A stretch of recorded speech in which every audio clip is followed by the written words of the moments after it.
Global variant invasion. Everyone will be randomly bound to an individual safe house. Whenever night falls, someone will knock on the door seeking shelter, perhaps an old person, a child, or a beautiful woman. Once a variant is mistakenly let into the room, you will suffer an attack. Conversely, sheltering a real person will earn you 100 gold coins. Gold coins can be used to purchase various supplies and upgrade the safe house. When the safe house level is too low, a variant will directly break through the door and kill the occupant. Therefore, in order to better survive, I am researching how to reinforce the door. At this moment, a cold mechanical voice rang out in my head. To help real people survive better, the system will periodically release characteristics to identify variants. The first one is now being announced. Fingernails that are bluish and abnormally sharp. Tonight's mandatory mission. Please take in at least one real person. Otherwise, you will be judged as unqualified, and the safe house will be eliminated. The newbie gift pack has been distributed. Please check it. After speaking, the mechanical voice dissipated. I looked at the ordinary door in front of me, thinking about those bluish and abnormally sharp fingernails. Is it like a zombie or a female ghost? If they scratch it, wouldn't this door just shatter? I also have to take in a real person, but I can't just let anyone in. I exhaled a breath. Forget it. Thinking too much now is useless. I'll wait until nightfall. Better check what's in the newbie gift pack first. I opened the system panel. A few options were simply listed on it. Mall, backpack, chat room. I opened the backpack. The backpack was divided into many slots. After selecting the gift pack, and after a special effect of exploding fireworks, several items were added to the backpack. 10 boxes of braised beef-flavored self-heating rice, a case of purified water, a hand-crank radio, an AK-47 assault rifle, and 4 boxes totaling 120 rounds of ammunition. I was so excited I almost shouted out loud. I immediately took the rifle in my hands. The body of the gun was cold. The heavy metal texture felt incredibly secure. That bit of unease from earlier vanished instantly. I touched my stomach. I'm not hungry yet. First, I'll check this randomly assigned house. It's a 2-bedroom apartment. The doors and windows are verdant.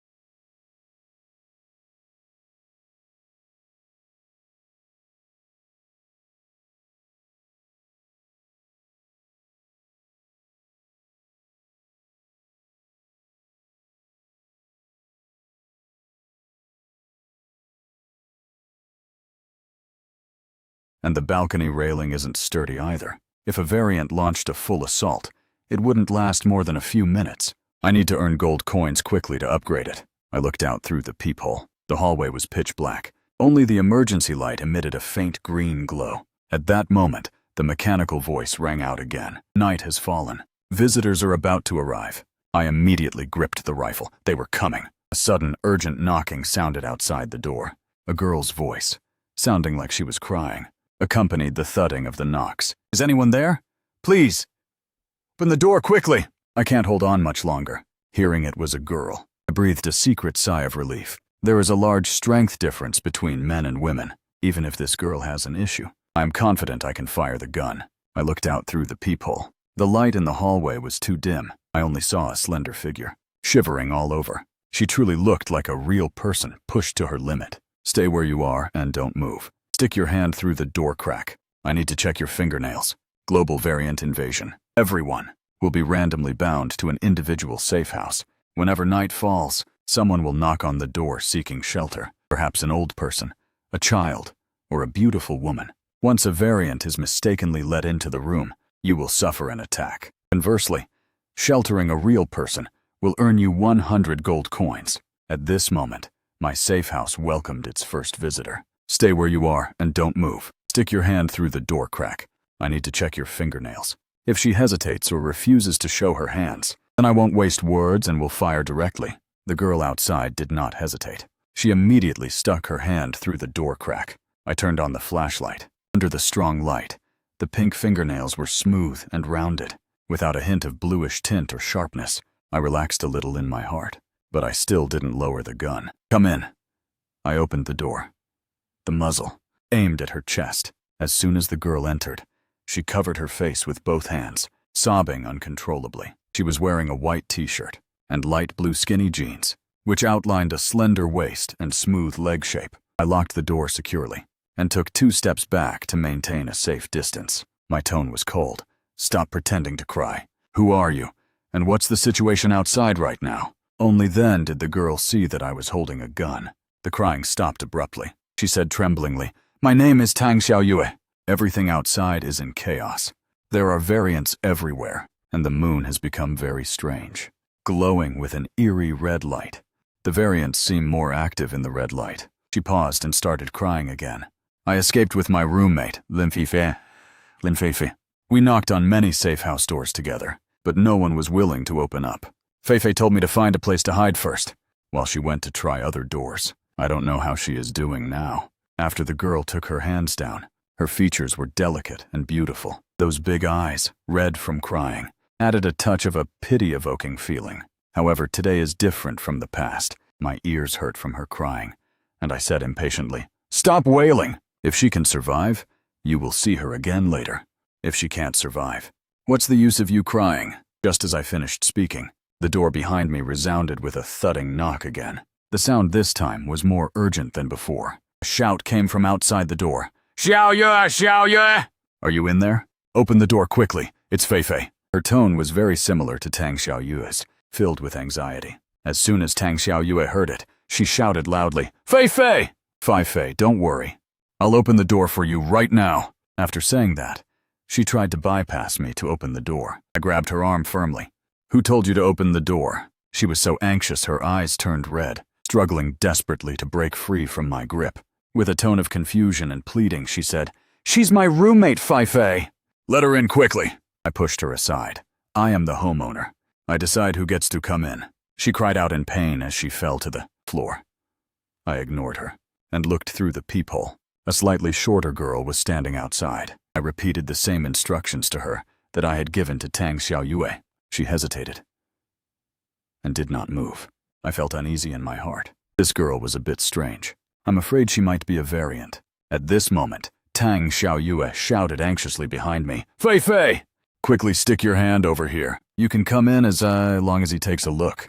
Global variant invasion. Everyone will be randomly bound to an individual safe house. Whenever night falls, someone will knock on the door seeking shelter. Perhaps an old person, a child, or a beautiful woman. Once a variant is mistakenly let into the room, you will suffer an attack. Conversely, sheltering a real person will earn you 100 gold coins." After letting Tang Xiaoyue in, her roommate Feifei became the second visitor to my safe house. However, this girl named Feifei is clearly somewhat abnormal. "Feifei, quickly stick your hand over here. You can come in as long as he takes a look." Hearing Tang Xiaoyue's urging, Feifei slowly stuck her hand through the door crack. Under the strong light of the flashlight, the girl's fingers were slightly curled. The fingernails had a faint bluish tint, and the tips were as sharp as claws. Under the flashlight's beam, they emitted an eerie, cold light. Tang Xiaoyue gasped behind me and stopped speaking. Outside the door, Feifei noticed there was no movement inside, and her tone became somewhat irritable. "Xiaoyu, let me in quickly! Didn't you say you just needed to look at my hand?" Tang Xiaoyue covered her mouth and shook her head repeatedly, tears welling up again. Outside the door, seeing that Tang Xiaoyue didn't answer, Feifei began to slam against the door in a panic. "Xiaoyu, let me in quickly. There are so many variants out here. When did you find out?" Taking advantage of the gap while she was slamming the door, I pulled the door open with force, aimed the muzzle directly at her chest, and pulled the trigger without the slightest hesitation. With a loud bang of the gunshot, the bullet hit Feifei instantly. She let out an eerie hiss. The powerful force caused her body to slam hard against the hallway wall. A thick, dark green liquid splattered on the wall, emitting a pungent odor. After a few twitches, there was no more movement. Tang Xiaoyue was frozen stiff with terror at this scene. Her face as pale as paper. She even forgot to cry. Her eyes filled with utter dread. When she looked at me, Her eyes unconsciously carried a sense of awe and fear. I put away the gun and said in a flat tone, "See clearly. If you dare to be soft-hearted again, the next one to die will be you." Tang Xiaoyue nodded repeatedly, her whole body trembling non-stop. She kept muttering, "I understand. I won't do it again. I'll do whatever you say." Seeing her submissive appearance, I thought to myself, that's more like it. Only those who adapt to the rules of the apocalypse can survive. I leaned against the wall, holding the assault rifle, and continued to wait for visitors. Not long after, the mechanical voice rang out in my mind. Tonight's visitor session has ended. Beginning settlement of shelter results. Homeowner 6x1 receives reward gold coins. First variant kill reward, 1 gift pack. You may spend at the system mall. The moment I heard the gold coins being credited, the stone hanging in my heart finally hit the ground. I immediately opened the mall panel, and without hesitation, clicked directly on the door and window reinforcement service. It was exactly 100 gold coins. The moment I confirmed the purchase, a slight sound of renovation noise rang out. The sound wasn't loud, but I could clearly feel the doors and windows vibrating. After the renovation ended, I reached out and pushed the front door. It felt heavy to the touch. It was no longer that flimsy door panel from before. The windows had also turned into stainless steel, looking very sturdy. The night grew deeper and deeper. I walked to the living room window and peered down through the glass. Outside was still pitch black. The red light of the moon shone in through the glass. A notification arrived quietly. "Do you want to open the first kill gift pack?" Tang Xiaoyue huddled in the corner of the sofa, her eyes full of exhaustion and fear. From time to time, she looked toward the door. She looked too terrified to sleep. Seeing me walking toward the bedroom, she seemed to muster a lot of courage. Her large eyes looked at me expectantly, and her voice was soft. I'm a little scared. There are only the two of us in this house. Can I sleep with you?" "Don't start that. Either go sleep in that bed over there, or stay on the sofa in the living room. No matter where you are not allowed to get down without my word." The expression on Tang Xiaoyue's face collapsed instantly. She gave me a huffy glare, then grumpily got up and dawdled her way to the side bedroom. She deliberately made a lot of noise when she lay down. Looking at her behavior, I sneered in my heart. Throwing a tantrum is useless. My place, my rules. After sleeping in bed for an unknown amount of time, I suddenly snapped my eyes open. My first reaction was to reach for the rifle beside me. Only after touching the cold body of the gun did I feel completely at ease. I got up and checked my phone. It's 4 p.m. There isn't much time left before dark. The side bedroom door was pushed open a crack. Tang Xiaoyue poked her head out. "You're awake? What do you want to do?" "I'm hungry." "1 box per person." Tang Xiaoyue widened her eyes and nodded repeatedly, but for some reason a faint sense of slight disappointment drifted through her heart. I opened the system panel. I glanced at the gold coin balance, 0. Then I clicked on the chat room. Yesterday I was too busy waiting for visitors. I didn't have time to check the messages. Now is a good time to see what others are saying. Messages in the chat room were scrolling lightning fast. Most were complaining about what happened last night. At this moment, one message caught my attention. A sender named Zhao Kai spoke with great urgency and added many exclamation points. I tested a variant last night and discovered a new clue. They have a blurry memory of long-past numbers and cannot calculate dates. After reading it, my eyes lit up instantly. Another way to identify variants. I took out my phone and noted it down in the memo. Just then, a rich aroma wafted over. Tang Xiaoyue brought the self-heating rice to me. I took a big bite. From now on, the chores in the safe house are yours. Taking in real people earns gold coins. Only with gold coins can we have supplies. If you want a free ride, get out as soon as possible. Understood. Work hard. Before I knew it, it gradually got dark. The mechanical voice in my head rang out again, now announcing the second characteristic to identify variants. Under strong light, the eye irises appear as a gray mist. There will be 3 visitors tonight. Please be prepared, homeowner. I sat on the sofa, fiddling with the rifle. I have now mastered 3 clues. The accuracy of identifying variants has improved again. Suddenly, a slow and weak knocking sound began. Tang Xiaoyue moved a few inches closer to me, almost sitting on my lap. I gave her a push. "Go open the door." Tang Xiaoyue's eyes turned red instantly. Seeing that I was unmoved, she steeled herself and walked to the door. A series of coughs sounded outside the door. It sounded like an elderly person. The voice was old and weak, full of pleading. "Is anyone there? My health is not good. I can't run anymore. Please, open the door. Tang Xiaoyue's eyes flickered, and she was about to open the door. I slapped her head once. She turned back and glared at me. She nervously said to the person outside, "Old man, don't hurry. Stick your hand through the door crack first." The old man outside did not hesitate and slowly stuck a hand in. Tang Xiaoyue turned on the flashlight.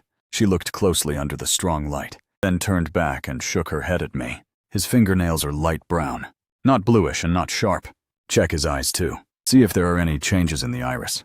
Tang Xiaoyue immediately did as told, aiming the flashlight at the door crack. The strong light hit the old man's wrinkled face, a face full of life's hardships. Her heart softened. The flashlight beam just swept over quickly. She didn't see the state of the iris clearly at all. She bit her lip and said in a low voice, "Looks okay." After saying that, she opened the door bolt. I suddenly had a bad intuition, just as I was about to speak and stop her. At that exact moment, the old man outside saw the door open. A fierce light flashed in his eyes. He no longer feigned that weak appearance and lunged at Tang Xiaoyue. His withered claws snatched directly for her throat. "Watch out!" I lunged from the side. At the same time, I pulled the trigger toward the old man's chest without hesitation. With a loud bang of the gunshot, the bullet hit the variant's chest instantly. Several bloody holes erupted, and he fell straight back, sliding a distance. After a few twitches, he stopped moving. The thick, dark green liquid splattered on the door panel, emitting a pungent odor. It was exactly the same as the variant I killed last night. I was breathing heavily, staring at Tang Xiaoyue, who was slumped on the ground. My back was already soaked in cold sweat. Just now, life and death were separated by a mere hair's breadth.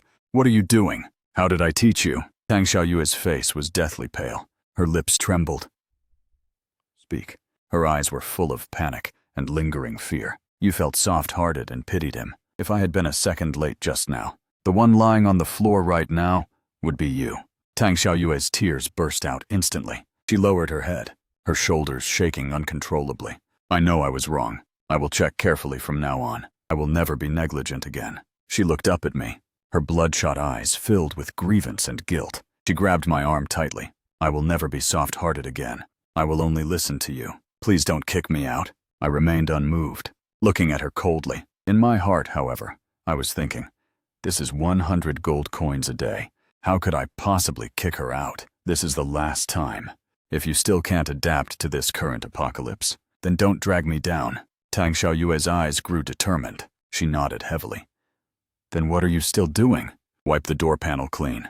I sat on the sofa, holding the gun, watching Tang Xiaoyue kneeling on the floor, wiping the boards with shaking hands. Not long after, a series of urgent and violent knocks sounded. The thud-thud-thud force was immense. The door panel vibrated slightly from the impact. It felt like the dust on the walls was rapidly falling off. Tang Xiaoyue, who was wiping the floor, was startled. A coarse and vulgar male voice rang out, carrying unconcealed arrogance, rudeness, and threats from outside the door. "Open the door right now. Stop playing dead. I'm a real person. If you don't open this door and let me in, you're finished." I frowned as I listened. This tone didn't sound like a survivor pushed to their limit at all. Instead, it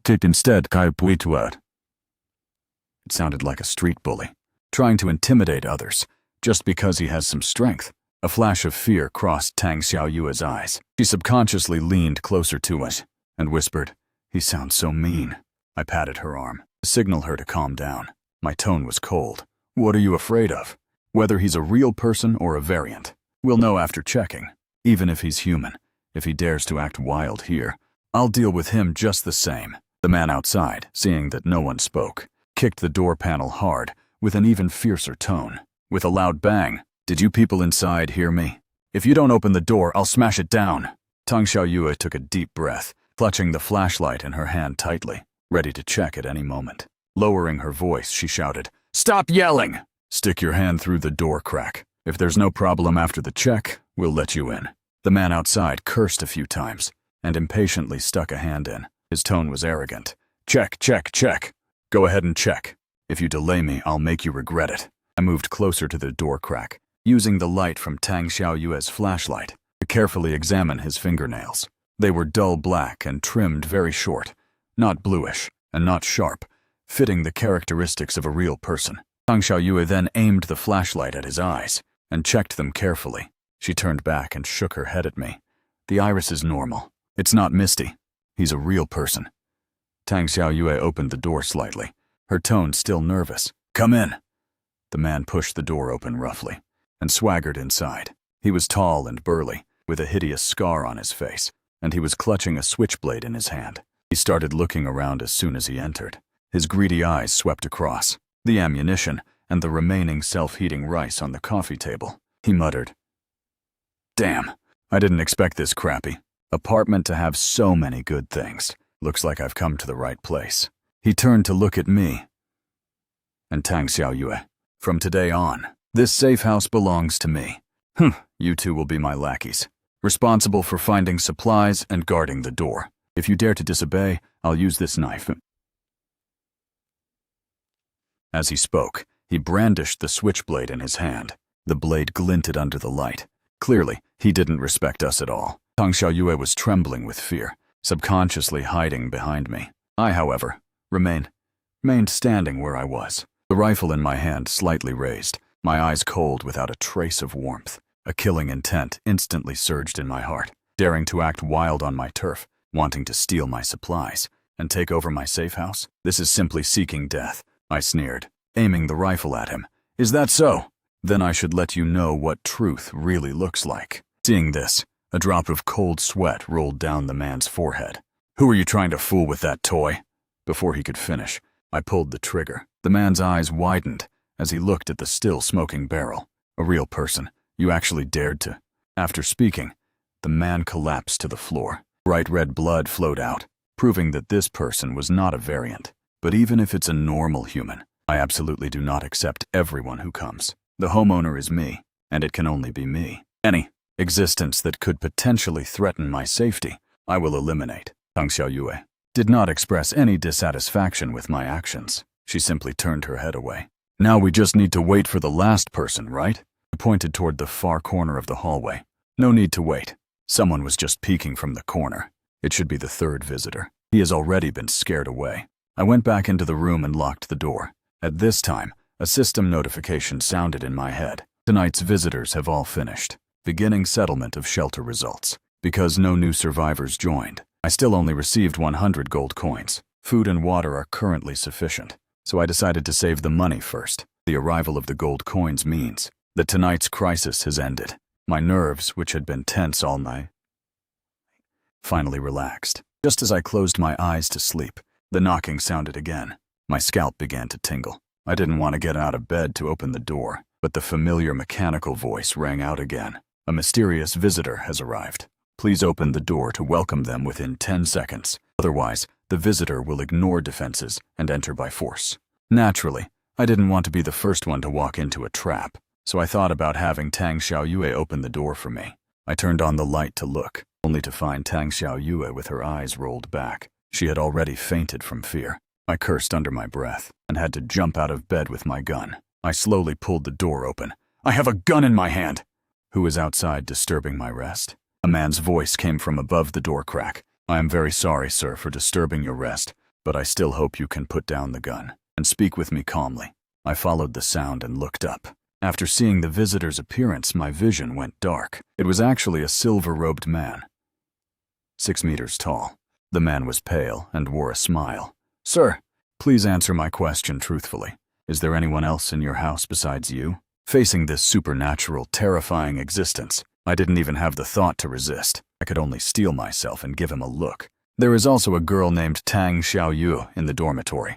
As soon as I finished speaking, the smile on the man's face froze instantly. Then you truly are lucky. I will visit again in 2 days. I hope that by then, in your house, there can be 2 or more occupants. After speaking, the tall man vanished at the end of the hallway. A surge of lingering fear hit my heart. If I hadn't taken in Tang Xiaoyue last night, then what awaited me surely wouldn't have been a good outcome. Tonight's mysterious visitor made me redefine the intensity of the apocalypse. It turns out that in the bedroom, there are still these types of incomprehensible, terrifying existences. I tossed and turned on the bed, only closing my eyes when dawn was near. When I woke up again, the sky outside was already getting late.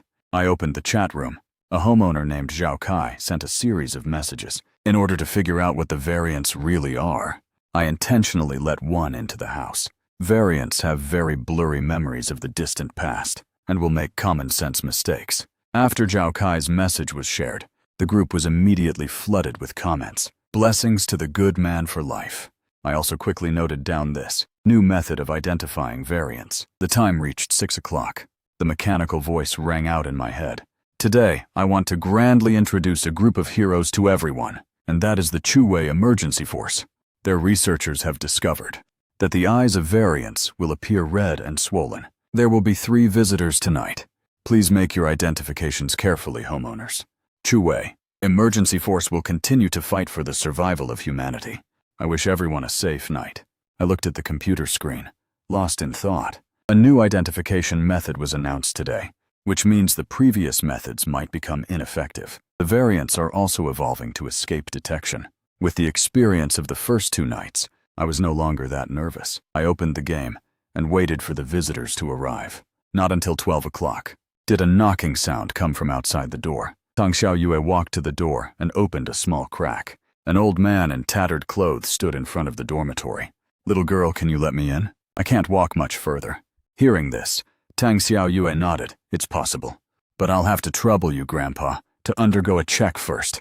After speaking, Tang Xiaoyue raised the flashlight and aimed it at the old man's eyes. Under the strong light, the old man's irises instantly turned into a gray mist. Seeing this, Tang Xiaoyue immediately shut and locked the door.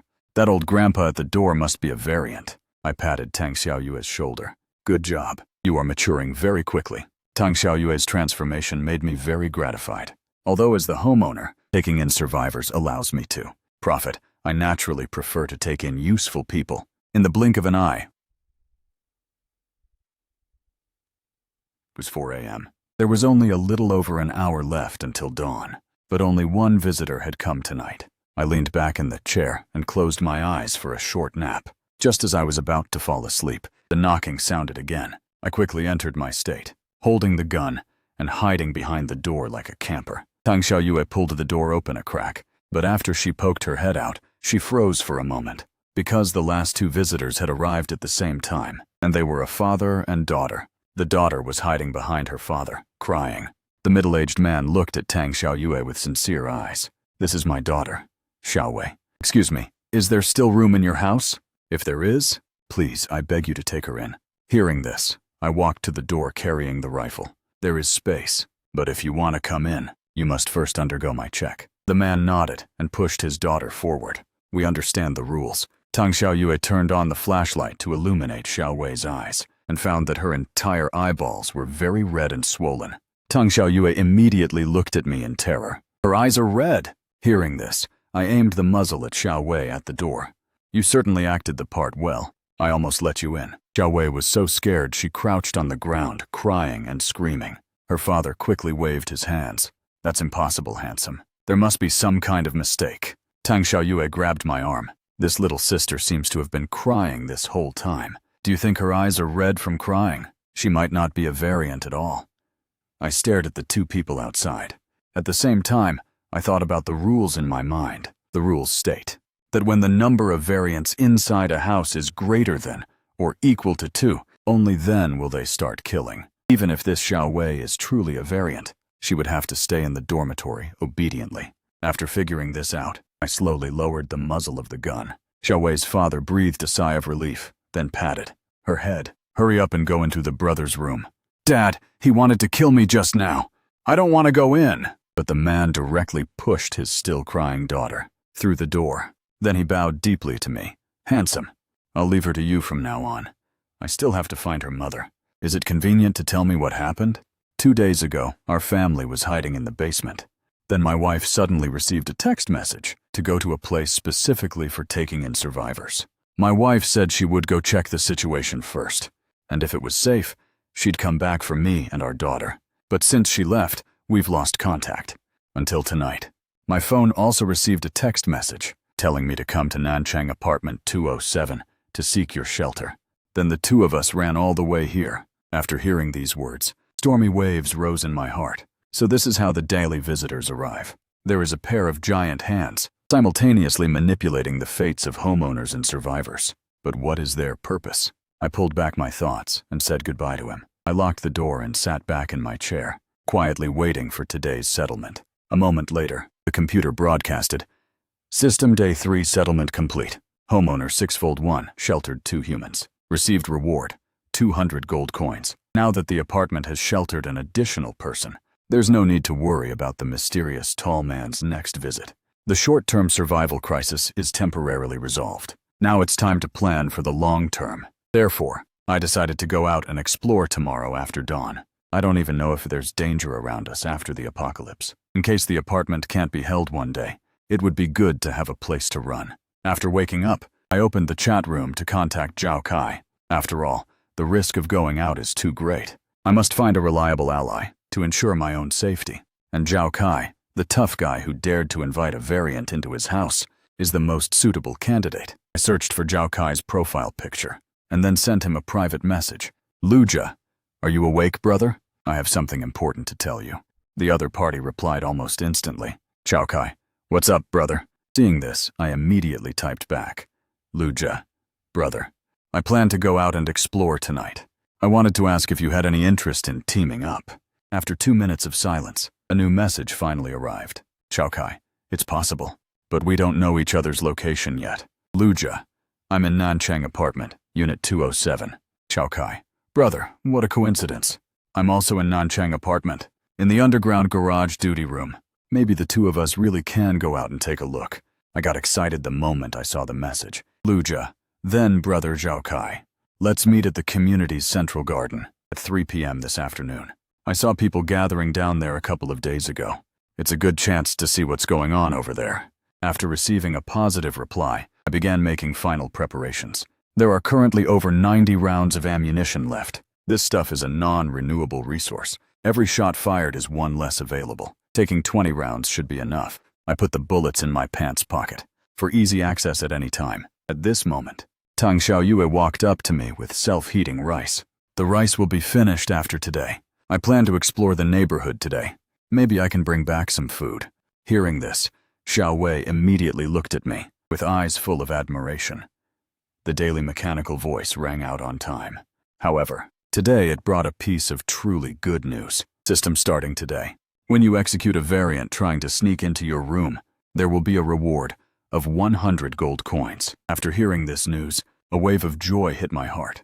Previously, killing a variant provided no benefit, and every bullet consumed was considered a waste. Now that killing variants has a gold coin reward, upgrading the house and purchasing supplies can be accelerated by killing more variants. When the time I agreed upon with Zhao Kai arrived, I slung the rifle over my shoulder and then pulled open the apartment's main door. If I don't come back, you two should pick a good place to be buried. Tang Xiaoyue nodded with tears in her eyes and closed the door after seeing me off. I cautiously arrived at the agreed-upon location. At this time, the garden was strewn with corpses. Seeing this situation, I switched off the safety on my rifle. What kind of thing could kill so many people? Just then, a voice interrupted my thoughts. Is that you, Luja? Hearing the movement, I immediately looked toward the source of the sound. A young man holding a machete was standing not far away. Luja, are you Zhao Kai? Zhao Kai, it's me. After Zhao Kai walked toward me, we checked each other and confirmed that both parties were real people. Along the way, we saw many corpses of variants, as well as the remains of survivors who had been attacked by variants. The air was filled with a thick smell of blood, making one's heart tighten. Zhao Kai pointed toward the nearby mall. A person I know said there are many supplies in the mall. Let's find some supplies, while seeing if we can find any real people. I looked toward the mall. Someone upstairs happened to pull aside a curtain and was peering out toward the garden. Seeing this, I gripped the gun in my hand. Let's go in and take a look. But Zhao Kai and I searched for half an hour without finding a single trace of a real person. I held my gun and slowly felt my way toward the end of the hallway. Do you think we were played by a variant? Zhao Kai scratched his head. That is indeed a possibility. But maybe his memory is just disordered. Let's see what's actually upstairs. Perhaps we can find some survivors and ask what the situation is in this building. With that, we arrived at the second floor. The second floor was covered in traces of heavy destruction, along with faint, intermittent screams. This floor also yielded basically nothing, just when I thought we would have to return empty-handed today. At the end of the hallway, I saw a room with a closed door. I immediately pressed against the wall. Careful, there might be someone inside. Chao-Kai hid his knife behind his back and knocked on the door. Is anyone inside? The two of us mean no harm. We just came here to explore. If you hear this, please open the door. If no one answers, we're coming in. The air was silent for a few seconds. I took a step forward and fired a shot directly at the door lock. Then I slammed the door open. What greeted my eyes was a female corpse. After steadying my nerves, I began to observe the room. A lot of food and water were stockpiled inside. It seemed she definitely died in an accident, but no trace of a variant could be seen in the room either. Thinking of this, I suddenly realized a key issue. The tall, pale man from 2 days ago might have been here. According to the hints, he would kill homeowners who have not taken in other people. I looked at the woman who died a miserable death. This woman was killed by that tall, pale man. Just as I finished speaking, the pale man's voice suddenly came from behind me. Mr. Liu is truly clever. I instantly felt as if I had fallen into an ice cave. I turned my head to look and saw that tall, pale man looking at me with a smile. I swallowed hard. Why are you here? The pale man stared at me, smiling. I am currently visiting the homeowners in this building, which is why I appeared here. It is so dangerous outside. Please, sir, stay in your own house and do not go out. I couldn't figure out what the pale man was up to, but I had already prepared for the worst in my heart. I gripped the gun vigilantly. You don't need to worry about my business. The pale man froze for a moment upon hearing this, but he still looked at me with a grin. By the way, Mr. Luza, I discovered today that many homeowners seem to proactively attack variants. Your human survival strategy seems to have undergone a slight change. My creator is very dissatisfied with this. So starting tomorrow, the variants will also launch direct attacks on the houses. I won't disturb your interest in exploring, Mr. Liu. See you at your dormitory door later. After the pale man finished speaking, he left immediately. I didn't even have time to process what he just said before my thoughts were interrupted by Zhao Kai's voice. Luja, move a little. I suddenly snapped back to reality and looked at Zhao Kai with a face full of confusion.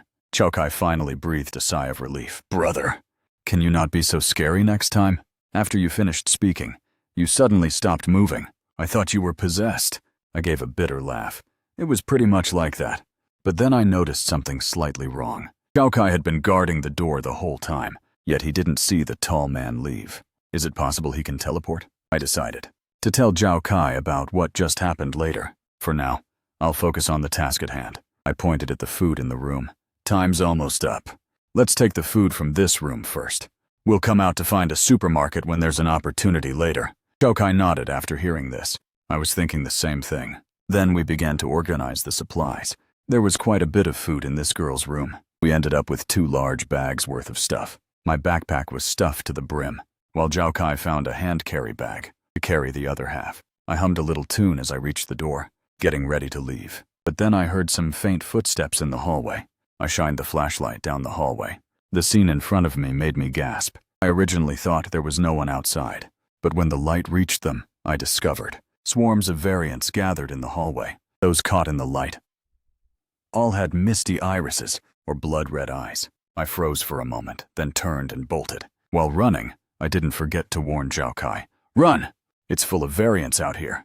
Just as I finished speaking, a figure came, stumbling and charging right in front of me. I raised my hand and fired. The variant's head and shoulder were blown right off. As the gunshot rang out, the other variants outside swarmed in, a scene comparable to high schoolers rushing the cafeteria for food. Escaping through the hallway was no longer possible. Zhao Kai opened the window and jumped directly from the 2nd floor. Seeing this, I steeled my heart and followed Zhao Kai, jumping down. We immediately scrambled toward our respective houses, not even having time to say goodbye. I watched those variants pouring out of the 2nd floor window like dumplings into a pot. The hair on my arms stood up. After cursing once, I continued running toward my own dormitory building. At this time, the distance between the variants and me was about 1 kilometer. But I am not an office worker who sits all day. This distance, for a strong male college student, is still life-threatening. After running for only 5 minutes, I already felt like I was going to pant my lungs out. How long has it been since I last ran? This is killing me. Move, you damn legs, run! The variants behind were closing in step by step. But the rifle in my hand wasn't just a stick. Every time they were about to catch up, I would fire 2 shots behind me. By the time my bullets were almost gone, I finally reached the bottom of the dormitory building. Looking up, Tang Xiaoyue was waving at me from the balcony. "Brother Luje! Quick, grab the rope!"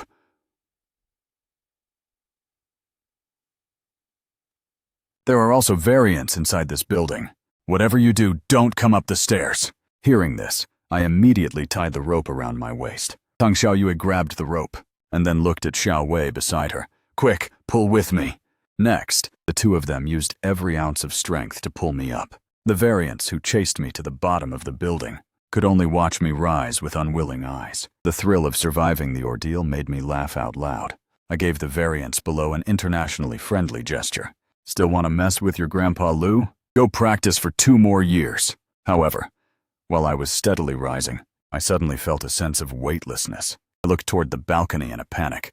"What are you two doing up there?" Tang Xiaoyue immediately poked her head out from the balcony. "Sorry, Brother Luzha. Someone is breaking down the door outside the dormitory." Xiao Wei and I were startled. Hearing this, I couldn't wait for them to pull me. I grabbed the rope and climbed up myself. "Hurry up and pull me in. Let me see what's going on." After all, the tall man had said that variants would directly attack from now on. I absolutely could not let my guard down at this moment. After I scrambled onto the balcony, Tang Xiaoyue immediately came over. "Brother Luzha, are you okay? Are you hurt anywhere?" I ignored Tang Xiaoyue's concern and rushed toward my cabinet. "Don't worry about that for now. Let me see what's happening at the door." After refilling my ammunition, I immediately rushed to the door. Although the original door and windows had been reinforced, they could not withstand a prolonged assault. Just as I wanted to go up and check the situation, an axe blade pierced right through the door and split it open. I was startled at first, but after seeing the hole in the door, I was so angry I started cursing. "Don't you bastards know how to show some restraint? I spent 100 gold coins to upgrade this door. You bunch of lowlifes, pay for my door." After saying that, I aimed through the hole at the outside of the door. After a series of gunshots, there was no more movement outside. Green blood flowed in through the cracks of the door. I leaned toward the hole and glanced outside. The surroundings were a total mess, but there were no more threats. Only then did I sit on the floor, exhausted. Xiao Wei didn't dare to move, looking at the murderous aura all over me. Tang Xiaoyue, however, lunged toward me. "Brother Luzhe, are you okay?" I shook my head. "I'm fine. Just a bit tired. I'm going to take a shower. You keep watch here for now." By the time I finished my shower, the apartment had been cleaned by the 2 girls until it was spotless. Because I had just killed a bunch of variants, I thought about checking the homeowner panel to see if the rewards were calculated. Sure enough, several lines of text were written on the computer screen. "System. Tonight's visitors have all finished their visits. Beginning settlement. Day 4. Shelter results. Homeowner Lu Jie. Sheltered quantity. 2. Variants eliminated.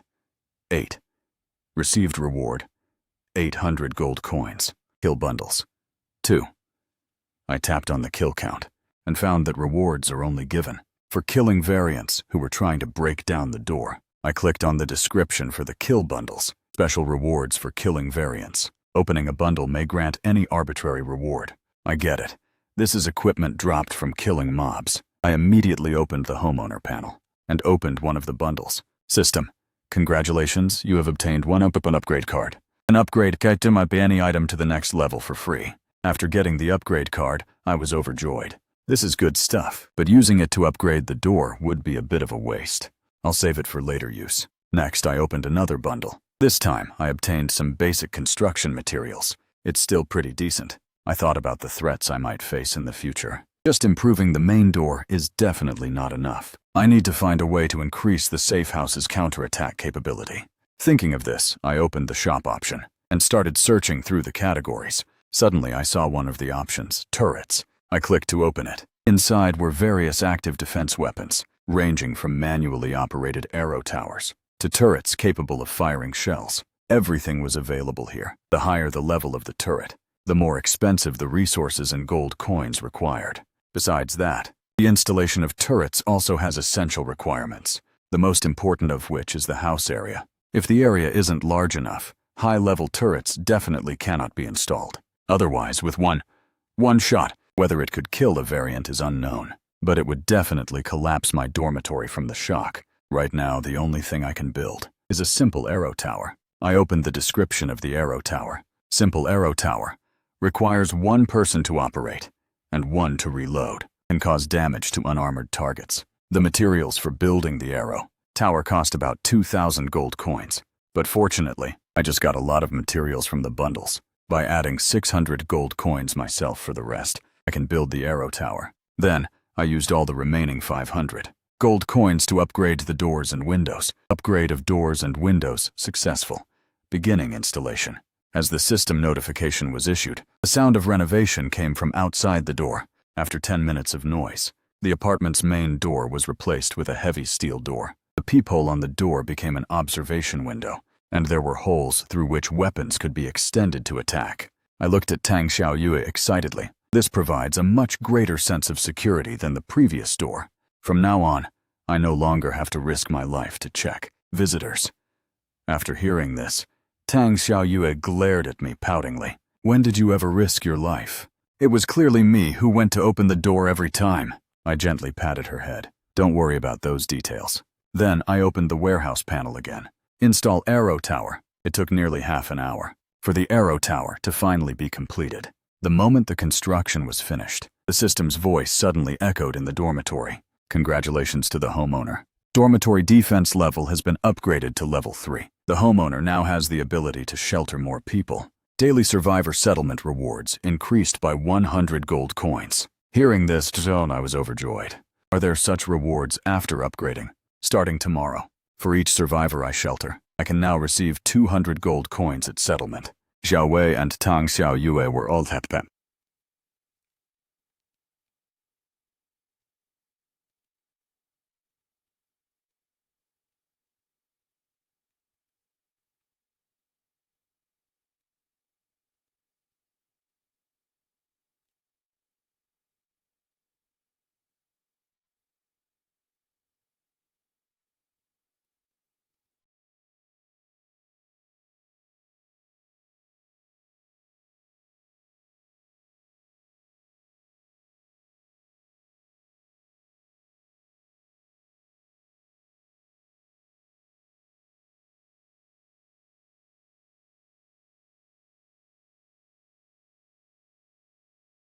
Tang Xiaoyue lunged straight at me and gave my cheek a loud peck. Brother Lujia, you are simply amazing. Xiao Wei also silently walked up to me. Thank you. I will repay you in the future. I gave a little chuckle, just as long as you don't take revenge on me.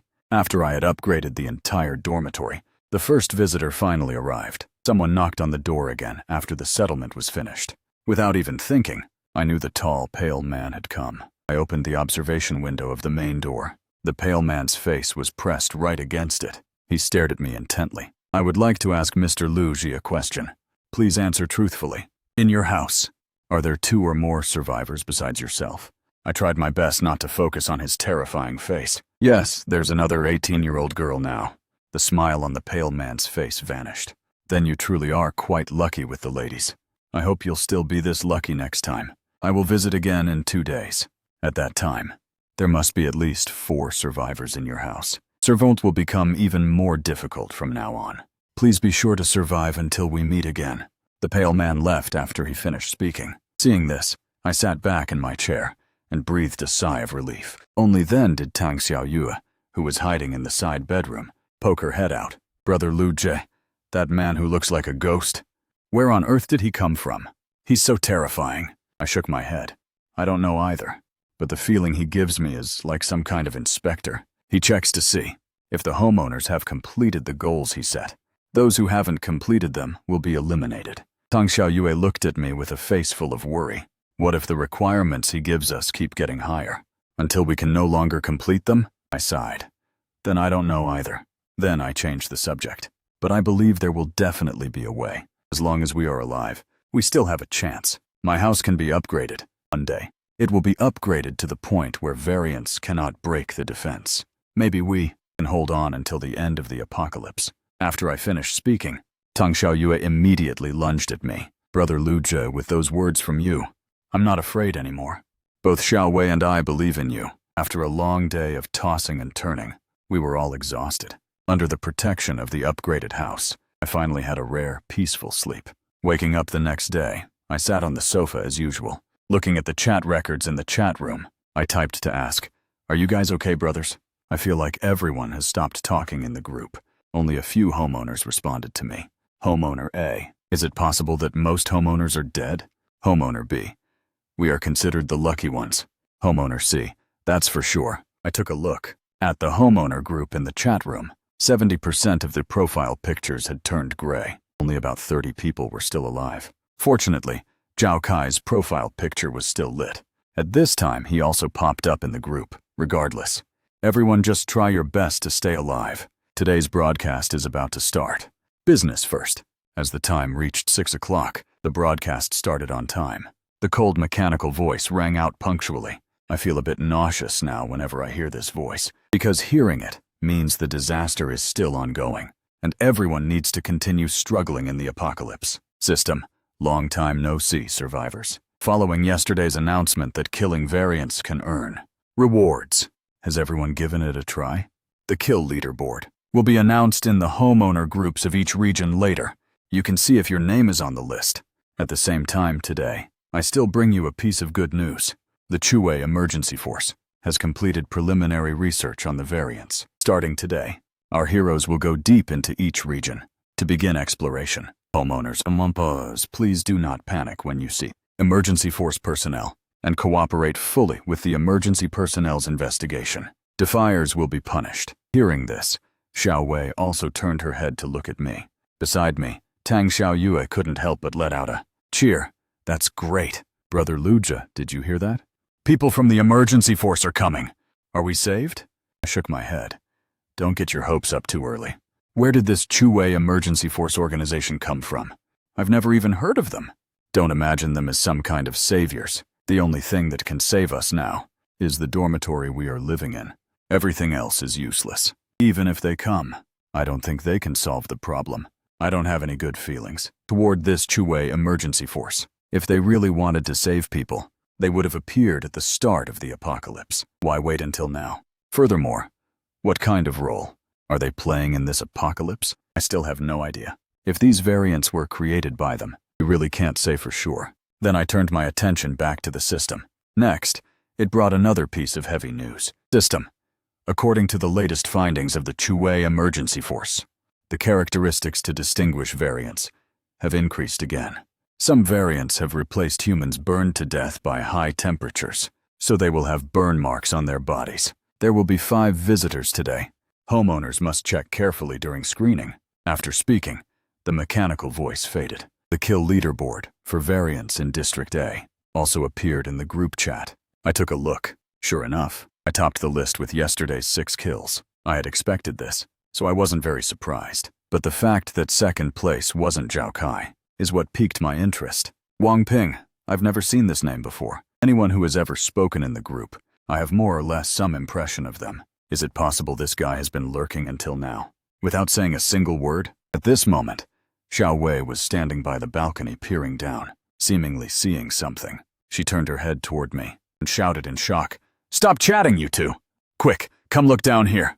There's a bunch of people in hazmat suits with guns in the square." Tang Xiaoyu and I immediately went to the balcony and looked down. On the square that was originally littered with corpses, there were now 7 or 8 pickup trucks parked. Dozens of soldiers wearing hazmat suits and carrying guns on their backs got out of the trucks. They were moving the surrounding corpses onto the trucks. Soon, the square was no longer so gruesome to look at. I wasn't the only one who saw this. Other survivors, upon seeing the soldiers downstairs, erupted in cheers. Some gathered by their windows, waving and shouting. Some even ran directly downstairs to welcome their saviors. Seeing this, Xiao Wei also wanted to stand up and shout, but just as she lifted her head, I grabbed her. "What are you doing?" Xiao Wei pulled at my arm and looked at me innocently. "Why are you pulling me? Aren't these people the Chue Emergency Force mentioned in the news? Didn't they come here specifically to save us?" I face-palmed speechlessly. "Who told you they are here to save people? Before the apocalypse, you couldn't even believe everything on the news. It's already the end of the world, and you're still this naive." After I said that, Xiao Wei finally calmed down a bit. However, this 18-year-old girl still had a stubborn streak in her bones as she muttered, "I think it should be impossible. Wasn't the way we identify variants discovered by them? If they weren't here to save people, what would they be doing?" doing coming all the way here?" I sneered and said, "Well put. Then why don't you guess? Where did they get so many normal people and variants? To complete their research?" This time Xiao Wei was completely speechless, and a huge wave of shock rose in her heart. I pushed Xiao Wei back into the dormitory and pulled the window shut. "There are still many things you need to accept and learn. If you want to live here, you also need to make your own contribution." I handed the dinner plates everyone used tonight to Xiao Wei. "Starting today, all the chores inside the dormitory are assigned to you. You just arrived a couple of days ago and needed a trial period, so letting you eat for free for 2 days was no big deal. But if you think you can get food in the future without putting in any labor, then you'd better get out sooner rather than later." I wouldn't lower the standards for Xiao Wei just because she is pretty. If you want to be sheltered and protected, then you must provide your own labor. Xiao Wei looked at the plates in her hands, somewhat incredulous. In all her years growing up, she had never done such a thing. Tang Xiaoyue sighed, stepped forward, and prepared to take the plates. "I'll do it. You watch and learn from the side first. Then you'll know how to do it later." I raised my hand to stop Tang Xiaoyu. "No, let her go. I wouldn't give Xiao Wei any chance to slack off. I intended to fix her spoiled young lady temperament." Xiao Wei took the plates and walked toward the sink, pouting. "Fine, I'll go." I continued to look at the computer. Most homeowners, like me, chose to wait and see first, and focused their attention on surviving the night. There are 5 visitors today, the highest number since the apocalypse began. I waited while playing on the computer. Around 11 o'clock, the first knock sounded. Tang Xiaoyue walked to the door and opened the observation window. "Hello. If you want to come in, please undergo an inspection. Open your mouth first."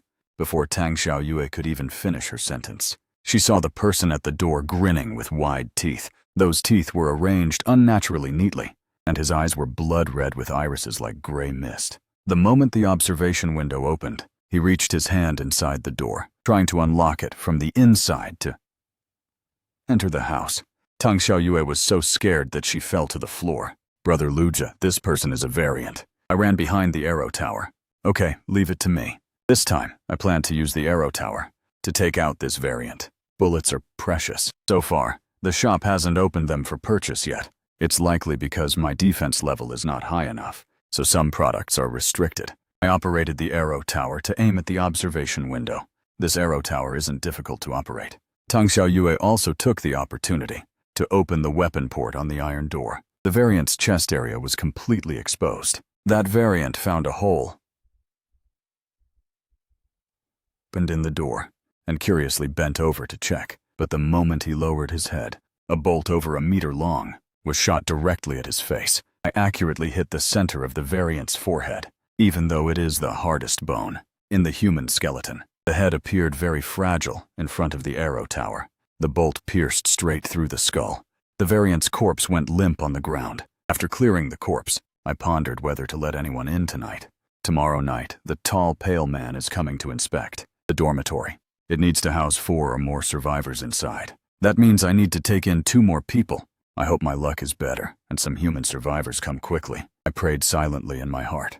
Reality, however, did not develop that way. Up until 3 o'clock, I had received a total of 4 visitors. All 4 of these people were variants. 3 of them didn't even try to act. They directly tried to break down the door. Another one tried to sneak in, but was shot dead by me with a single arrow. I guarded the door with some concern. If tomorrow's situation is the same as today's, we'll have to start over. Instead of waiting at home to die, it's better to go outside and survive in the wilderness. Tang Xiaoyue comforted me from the side, but she was equally anxious in her heart. Xiao Wei was so suppressed she couldn't even speak. Not until the door was knocked on for the 5th time did we all take a deep breath. Everyone was hoping that this visitor would be a normal survivor. Tang Xiaoyue went to the door and opened the observation window, saying her lines as usual. "We still have vacancies here. If you want to come in, please undergo an inspection first." A male voice came from outside the door. "No problem. We know the rules." Tang Xiaoyue took out a flashlight and shined it outside, only to find a man and a woman standing in the hallway. This couple wasn't very old, looking to be in their early 20s. The girl hid behind her boyfriend and sized up Tang Xiaoyue. But after seeing them, Tang Xiaoyue looked as if she had seen a ghost. She turned her head toward me. "Brother Lu Jie, there's a problem." 2 people came to the door at once. I was also stunned after hearing that. I moved directly to the observation window It really was 2 people. The boy at the door, seeing Tang Xiaoyue and me, squeezed out a charming smile. Big brother, big sister. I came here together with my girlfriend. Is there a problem with that? Is it because your place can't accommodate the 2 of us? I waved my hand. That's not the issue. Just wait a moment. Then I closed the observation window and pulled Tang Xiaoyue to crouch in the corner. I don't know if I remembered it wrong, so I'm asking you one thing. Did the news say today that there would be 5 visitors today? Tang Xiaoyue nodded with a serious face. I remember it was 5 people too. We both looked at Xiaowei at the same time. Xiaowei nodded. I also heard it was 5 people. I scratched my head. That's bizarre. Today's visitors came in separate batches. It's not like yesterday when those variants tried to break in and came in one big wave. So logically, it should be 5 individuals, correct? Why are there 2 standing outside the door? What does this mean? Is it a buy one get one free deal? Tang Xiaoyue was also pondering this question and shared her thoughts. Brother Lu Jie, do you think it's possible the news broadcast made a mistake? The 5 people it referred to are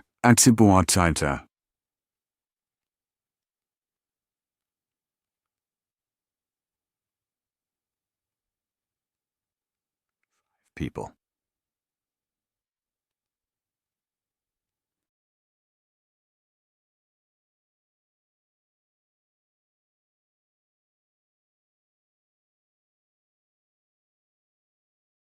And this last wave just happens to be 2. Xiaowei stood up to retort. That's not right either. Didn't my dad and I come here together? At that time, both of us were counted as visitors. Tang Xiaoyue rubbed her chin. Maybe as time changes, the information on the news will start to have discrepancies. I nodded, confirming her thought. Tang Xiaoyue's guess is a possibility. Don't rush, you 2. I'll go ask around. I remembered that the chat room would no longer be muted starting tonight, so I immediately inquired if others had encountered this situation. However, not only did no one encounter a similar situation, but my message actually spread. Panic in the group. The importance of the news announced by the Sedum every day is self-evident to us homeowners. It could even be said that homeowners rely on the information provided by the news to survive. Now, telling them the news is no longer trustworthy. What are they supposed to believe then? For a moment, I didn't know how to handle the 2 people at the door. In order to deal with the tall, pale man's inspection, segment contains garbled, missing text, possibly killing or screening. I was also unsure about this matter. The knocking on the door came again. The boy was getting a bit impatient. Brother, if you're not willing to take us in, my partner and I are leaving. It'll be dawn in a little while. If we still can't find a safe house, something terrible is going to happen. I sighed, preparing to let this young couple go and pin my hopes on tomorrow. Just as I opened the observation window again to tell the 2 to leave, a burst of intermittent static suddenly appeared. The hand crank radio. Information is incorrect. There is 1 extra person. Some of them have bypassed our observation. Tang Xiaoyue and Xiaowei widened their eyes, looking at the hand crank radio on the bookshelf at the same time. The radio that I had always treated as a decoration just happened to transmit intermittent signals at this moment. Tang Xiaoyue grabbed my arm in surprise. Brother Lu Jie, this radio? It seems to be talking about our situation today. I heard it. I was also very surprised. I never expected that this radio could actually still receive signals. It seems I'll have to study it tomorrow. Then I turned my attention back to the couple at the door. If I follow what was said on the radio, then I wasn't the only one who encountered an extra person today. Rather, the information from the Chue emergency force was incorrect.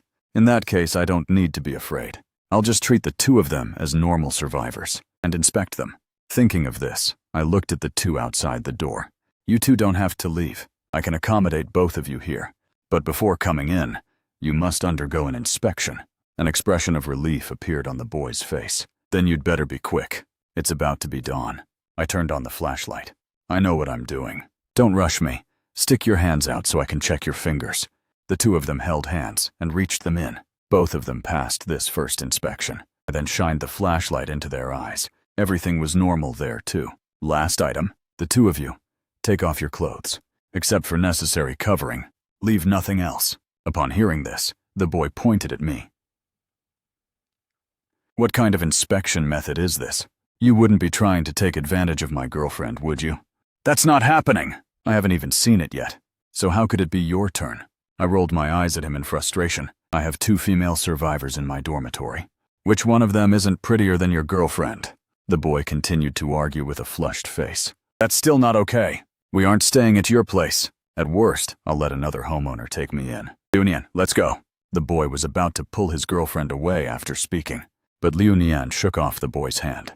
Wang Ming, what is wrong with you? It's almost dawn. Where else can we go? If you want to go and die, go. Then go. I'm staying here. After Liu Nian finished speaking, she started to take off her camisole. I felt that this movement seemed somewhat practiced. Wang Ming didn't dare to defy Liu Nian's words. With tears in his eyes, he was also taking off his shirt. There wasn't much to see of Wang Ming's physique. He was basically skin and bones. He seemed relatively normal, but Liu Nian's body needs a closer look. When she exposed herself, I realized I had underestimated her. However, when I saw Liu Nian's back, I discovered a dark spot on her back. Seeing this, I became alert again. Where did that black mark on your back come from? Between Wang Ming and Liu Nian, one trait had appeared. If they were both variants, and if I let them in, when the number of variants in the dormitory is 2 or more, they will start killing. Liu Nian turned her head to look at me and touched the dark spot on her back. This is my birthmark. I've had it since I was a child. Wang Ming, standing aside, looked at Liu Nian in surprise. Baby, so you have a birthmark on your back? I didn't even know. Liu Nian rolled her eyes. Nonsense. You've never seen it, so of course you wouldn't know. At this point, I interrupted their conversation. Give me evidence to prove this is a birthmark. After Liu Nian remained silent for a moment, she sighed. I don't have any photos of myself as a child saved, so I can't provide you with evidence. But this really is a birthmark, and I even had laser surgery for it once. It was roughly when I was 6 years old. Hearing this, I recalled the test Zhao Kai had once performed. Generally, variants do not remember distant memories. The further back the time was, from when they were replaced, the more blurred the memory becomes. I looked at Liu Nian with a serious face. You know that advertisement with the leopard chasing a person, right? Tell me, why is that leopard chasing him? Liu Nian and Wang Ming were both stunned for a moment. Liu Nian looked at me cautiously. Because he has Jiji syrup? Hearing this, I opened the dormitory door. Correct answer. You two come in. You two come in. The apartment only has 2 rooms. Since you arrived late, you'll sleep in the living room. Upon hearing living room, Wang Ming immediately looked a bit unhappy, though he didn't say anything. But Liu Nian saw the bed in the master bedroom and said, Wait, there's still 1 spot left, if I sleep. In here, wouldn't that be fine? I shook my head and rejected her directly. No, you're not worthy yet. The master bedroom is my room, so you have no right to sleep here. Liu Nian looked down at the rifle in my hand, then at the arrow tower by the door. She curled her lip. All right then. So after we get to know each other better, will we be able to sleep together? When she said the word sleep, Liu Nian intentionally emphasized her tone, but I still looked at her without changing my expression. We'll talk about that when the time comes. Liu Nian winked at me. Okay then, brother. But I'm afraid to sleep alone. I hope brother can let his guard down around me as soon as possible. When that time comes, I guarantee brother will be satisfied with me. After saying that, Liu Nian walked toward the living room. When the door closed, I shivered. Tang Xiaoyue and Xiao Wei looked at Liu Nian from the side and mouthed silently, Green tea, bitch. Then, after waiting for about half an hour, the light outside began to dawn. The computer also emitted the settlement notification sound. System. Beginning settlement. Homeowner Lu Jie. Humans sheltered. 4. Received reward. 800 gold coins. Hearing this, the weight in my heart finally lifted. I could finally get some rest. The next afternoon, I started thinking about the food problem again. The food I brought back from my last trip outside could last us for about 5 days. But now that there are 2 more mouths to feed, this food will only last for 3 days. Whether to go out and explore after it's finished, or buy directly from the shop, I was also considering this matter. Although the outside world is full of dangers, it's not as if there are no humans active on the ground. Aren't those Chue emergency force personnel an example? So regarding this point, I am more inclined to go outside to scavenge. Precious gold coins should be used to upgrade the house. Therefore, I made a decision. After the tall, pale man finishes his inspection tonight, I'll call Zhao Kai and go out again tomorrow. The tall, pale man's arrival at the room was 15 minutes earlier than expected. There wasn't a single footstep in the hallway. That ghastly pale face, just abruptly pressed against the observation window. His cold gaze swept through the apartment. 4 people. There was no extra nonsense. He only gave me a cold look, left a sentence. 2 days later. And then, just as he had arrived, he disappeared silently. After he left, the atmosphere in the apartment remained stagnant. Wang Ming curled up in a corner of the sofa, his face full of terror. Liu Nian, however, was calm, leaning against the wall and playing with her hair. I looked at Tang Xiaoyue and Xiao Wei and instructed, tomorrow morning, Xiao Kai and I are going out to find supplies and look for survivors to take in. You two guard the apartment. If you dare to be even slightly negligent, you know the consequences. The two nodded heavily. Wang Ming, however, spoke up timidly. What about us? I can help too. Liu Nian gave him a kick. We will also help look after things. Brother, you must be careful when you go out. And bring back more supplies. I didn't reply to her. I turned around and went into the bedroom, packed the bullets into magazines, and checked the rifle one more time. Only then did I lie down on the bed. As dawn was just breaking, I left the house with my backpack on. According to my previous agreement with Zhao Kai, we were to meet in the center garden of the neighborhood. The corpses in the garden had already been cleared by the Chue emergency force, leaving only dark red stains all over the ground, and a pungent smell of blood. Zhao Kai was leaning against a withered tree, the machete in his hand sharpened to a shine. Seeing me arrive, he grinned, showing a mouth of white teeth. Did that ghostly thing come looking for you again last night? I was also notified that I need 5 people in 2 days. The threshold is getting higher and higher. I patted his shoulder, speaking as we walked. We headed toward the large shopping mall outside the neighborhood. That was the destination we agreed upon last night. The mall is well stocked with supplies, enough for the people in the apartment to eat for a good while. What do you think of those Chue emergency force people? They cleared the corpses in the garden yesterday, and many homeowners went down to join them. Zhao Kai's face darkened, and he spat. A bunch of things with unknown origins. I saw last night that they took the bodies to a warehouse in the suburbs. It's not a way out at all. It's more like they're being transported for research. I suspect the appearance of the variants has everything to do with them. These words coincided exactly with the suspicion in my heart. I nodded. The two of us remained vigilant throughout the journey, avoiding several waves of wandering variants. These variants seemed smarter than before. Some had even learned to hide in corridors to ambush. Fortunately, the two of us coordinated well. I used the rifle for long-range shooting, while Zhao Kai used the machete for close-quarters combat. Along the way, we managed to eliminate 3 variants. The sound of gold coins being credited by the system became the most beautiful sound in the apocalypse. After more than half an hour, we finally arrived at the shopping mall. The mall's rolling shutter door was halfway open, and it was pitch black inside, exuding a chilly and gloomy aura. Many shopping carts were overturned at the entrance, along with several corpses of variants. Dark green blood had flowed all over the ground. Zhao Kai and I exchanged looks. Zhao Kai hefted his machete and was the first to crawl inside. I followed behind him, holding my rifle ready. Turning on the flashlight, the inside was a complete mess. Shelves had collapsed, and snacks and drinks were scattered everywhere. The air was thick with the smell of rotting expired food. I swept the surroundings with my flashlight, and suddenly discovered a faint figure behind a shelf, sitting there and shivering uncontrollably. I shouted loudly, aiming the rifle at the direction of the sound. "Who's there?" The figure was startled, looking up to reveal a face covered in tear stains. It was a girl in her 20s, holding a little girl in her arms, who looked to be only 5 or 6 years old. Both of their faces were covered in dust, and their eyes were full of fear. Don't shoot.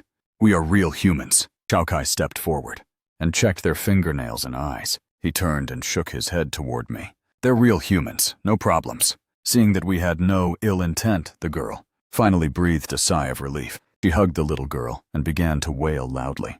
"My name is Lin Wan, and this is my sister Nian. We've been hiding here for 3 days. It's full of variants outside. We didn't dare to go out." I looked at the 2 sisters, and a thought struck me. This happens to be exactly 2 people. If I take them in, it will be just enough to meet the 6-person requirement of the tall, pale man. I knelt down and looked at the little girl. Nian, I said, softening my voice. "Will you come with me? I have a safe house that can protect you. Linwan froze for a moment, then nodded frantically. Her eyes lit up as if she had seen a life-saving straw. Yes! We'll go with you! Chao Kai and I packed the supplies, while Linwan, holding Nian, helped from the side. The little girl was very well behaved. She didn't cry or fuss, only clutching her sister's hem tightly, while stealing glances at me. The supplies in the supermarket were more than expected. I filled 2 whole backpacks, biscuits, canned food, and mineral water. These items were enough to sustain the people in the apartment for half a month. Returning to the apartment, Tang Xiaoyue and Xiao Wei saw me bring back 2 people, along with 2 backpacks full of supplies, and they both showed expressions of pleasant surprise. They happily came over to help. Wang Ming and Liu Nian also crowded around. Seeing Lin Wan and her sister, Liu Nian's lips moved, but in the end, she said nothing. With 6 people suddenly squeezed into the apartment, it felt a bit cramped. However, this temporarily satisfied the tall, pale man's requirement. For the sake of staying alive, the crowding wasn't that hard to accept. Tang Xiaoyue walked to my side and handed me a bottle of water. What do you plan to do next? Who knows how many that ghostly thing will demand next time? I took a sip of water, looking at the moon that was still tinged red on the horizon. My gaze was firm. Guard this apartment well. Find more survivors and upgrade the defenses. Whether it's the variants or that tall, pale man trying to touch my people, they'll have to step over my corpse first. As I spoke, a knock sounded at the door. I was stunned. I checked the time, and it was exactly 12 o'clock. It should be sleeping time right now. Why would someone be knocking? Have the variants evolved to be able to visit during the day? With doubt in my mind, I cautiously opened the observation window on the door. I saw 2 people standing at the door wearing hazmat suits and carrying guns. It's the Chue rescue team, one of them said. Tomorrow, we will take 1 person away from your place. We came today just to notify you first. I was stunned. On what grounds should I give someone to you? This is a notification, not a request for your opinion. If you don't comply. He brandished the gun in his hand. Then don't blame us for being rude. After saying that, he turned and left. I closed the observation window and opened the system's chat room, intending to contact Zhao Kai to ask about the situation on his end. I sent several messages in a row, but after waiting a long time, there was no reply. I thought to myself, could something have happened? At this time, Tang Xiaoyue brought me some prepared instant noodles. Although I brought back 2 large backpacks of food this time, our numbers are also constantly increasing. We still need to be frugal. I had Tang Xiaoyue give everyone a bottle of water and either a pack of instant noodles or bread. Ninian is a child and is still growing, so I gave her an extra pack of biscuits. As I ate my instant noodles, I thought to myself, the Chue rescue team is also coming tomorrow to demand a person, but my current count is just enough to deal with the pale man. If I give someone up during the day, what will I do when the pale man comes at night? Just as I was having a headache, I suddenly heard a burst of crying nearby. I walked over. What's wrong? Nian was sitting on the sofa crying. Liu Nian was standing by the sofa, holding a pack of biscuits in her hand. Seeing me come over, she quickly said, "Brother, I didn't get enough to eat just now." Seeing that this little girl wasn't eating her biscuits, I just helped her eat a bit. I was speechless. You don't do any work, you're eating for free, and now you're stealing food from a child. At this moment, Wang Ming said from the side, Nian is also hungry. How about giving us some more food? I was truly laughed into anger. What do these people think time it is? Is it still like before, where food can be bought at the supermarket any time? I ignored Wang Ming and looked at Liu Nian. You will be the one to inspect the visitors tonight. In my place, no one eats for free without working. Upon hearing this, Liu Nian leaned in close. Brother, will it be you and me inspecting the visitors together? I pushed her away. It's just you.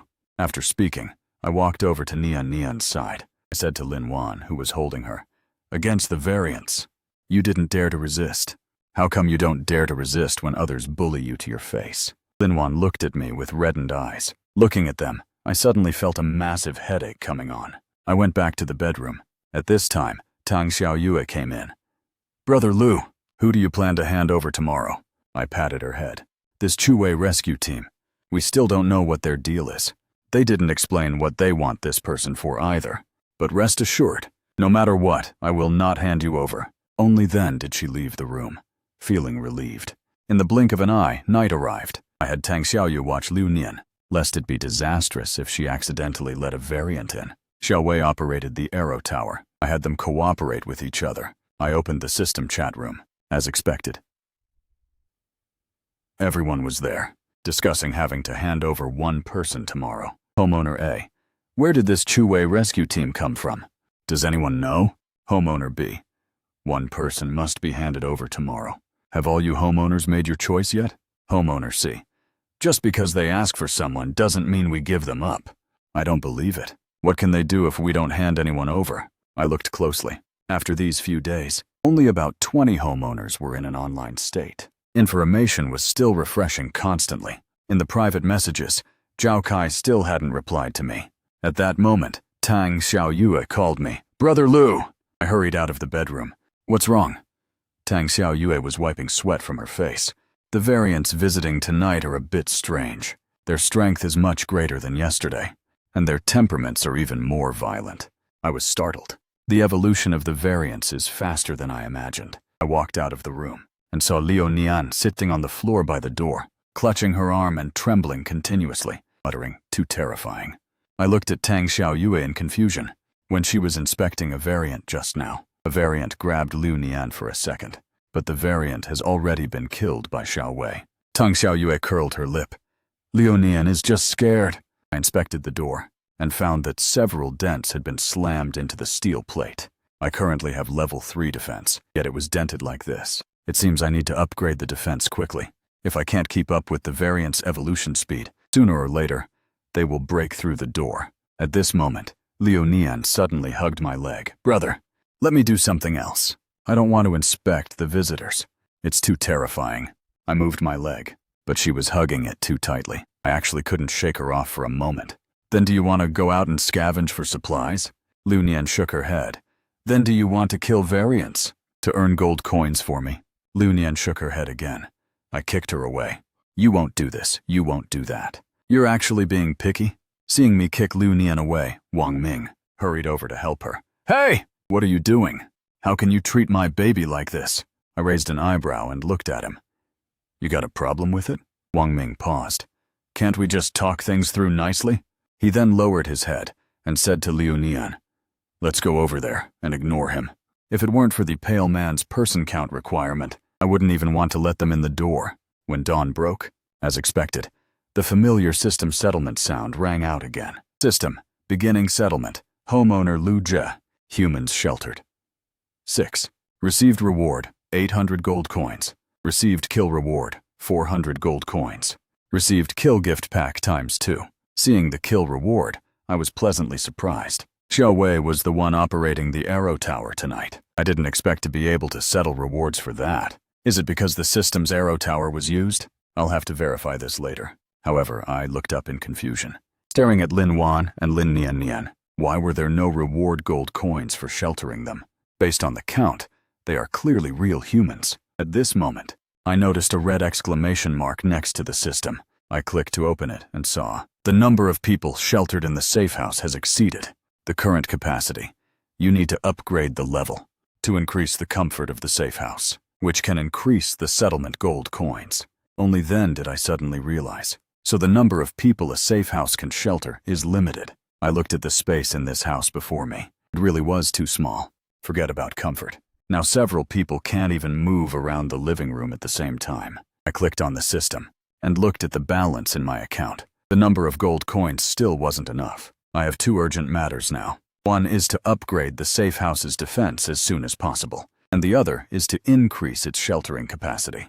If I increase the comfort level, I can also increase the amount of gold coins. In other words, if there are enough people, the gold coins I can receive every day will be a steady stream. As for upgrading the defense, that can wait until tomorrow or the day after when I have more gold coins. Thinking of this, I decisively clicked the upgrade page in the shop. I found upgrade house and clicked on add that master bedroom and side bedroom. The house suddenly began to vibrate slightly.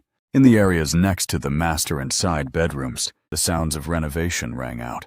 It felt as if there were transparent walls blocking the air. After waiting for about half an hour, the renovation sounds stopped simultaneously. I looked at the areas next to the master and side bedrooms, where an extra door had appeared for each. I opened them and walked in. Each had gained about 50 square meters. They could each fit 4 beds. I bought beds from the shop and placed them there, then bought 8 small tables to place beside the beds. I won't buy anything else for the time being.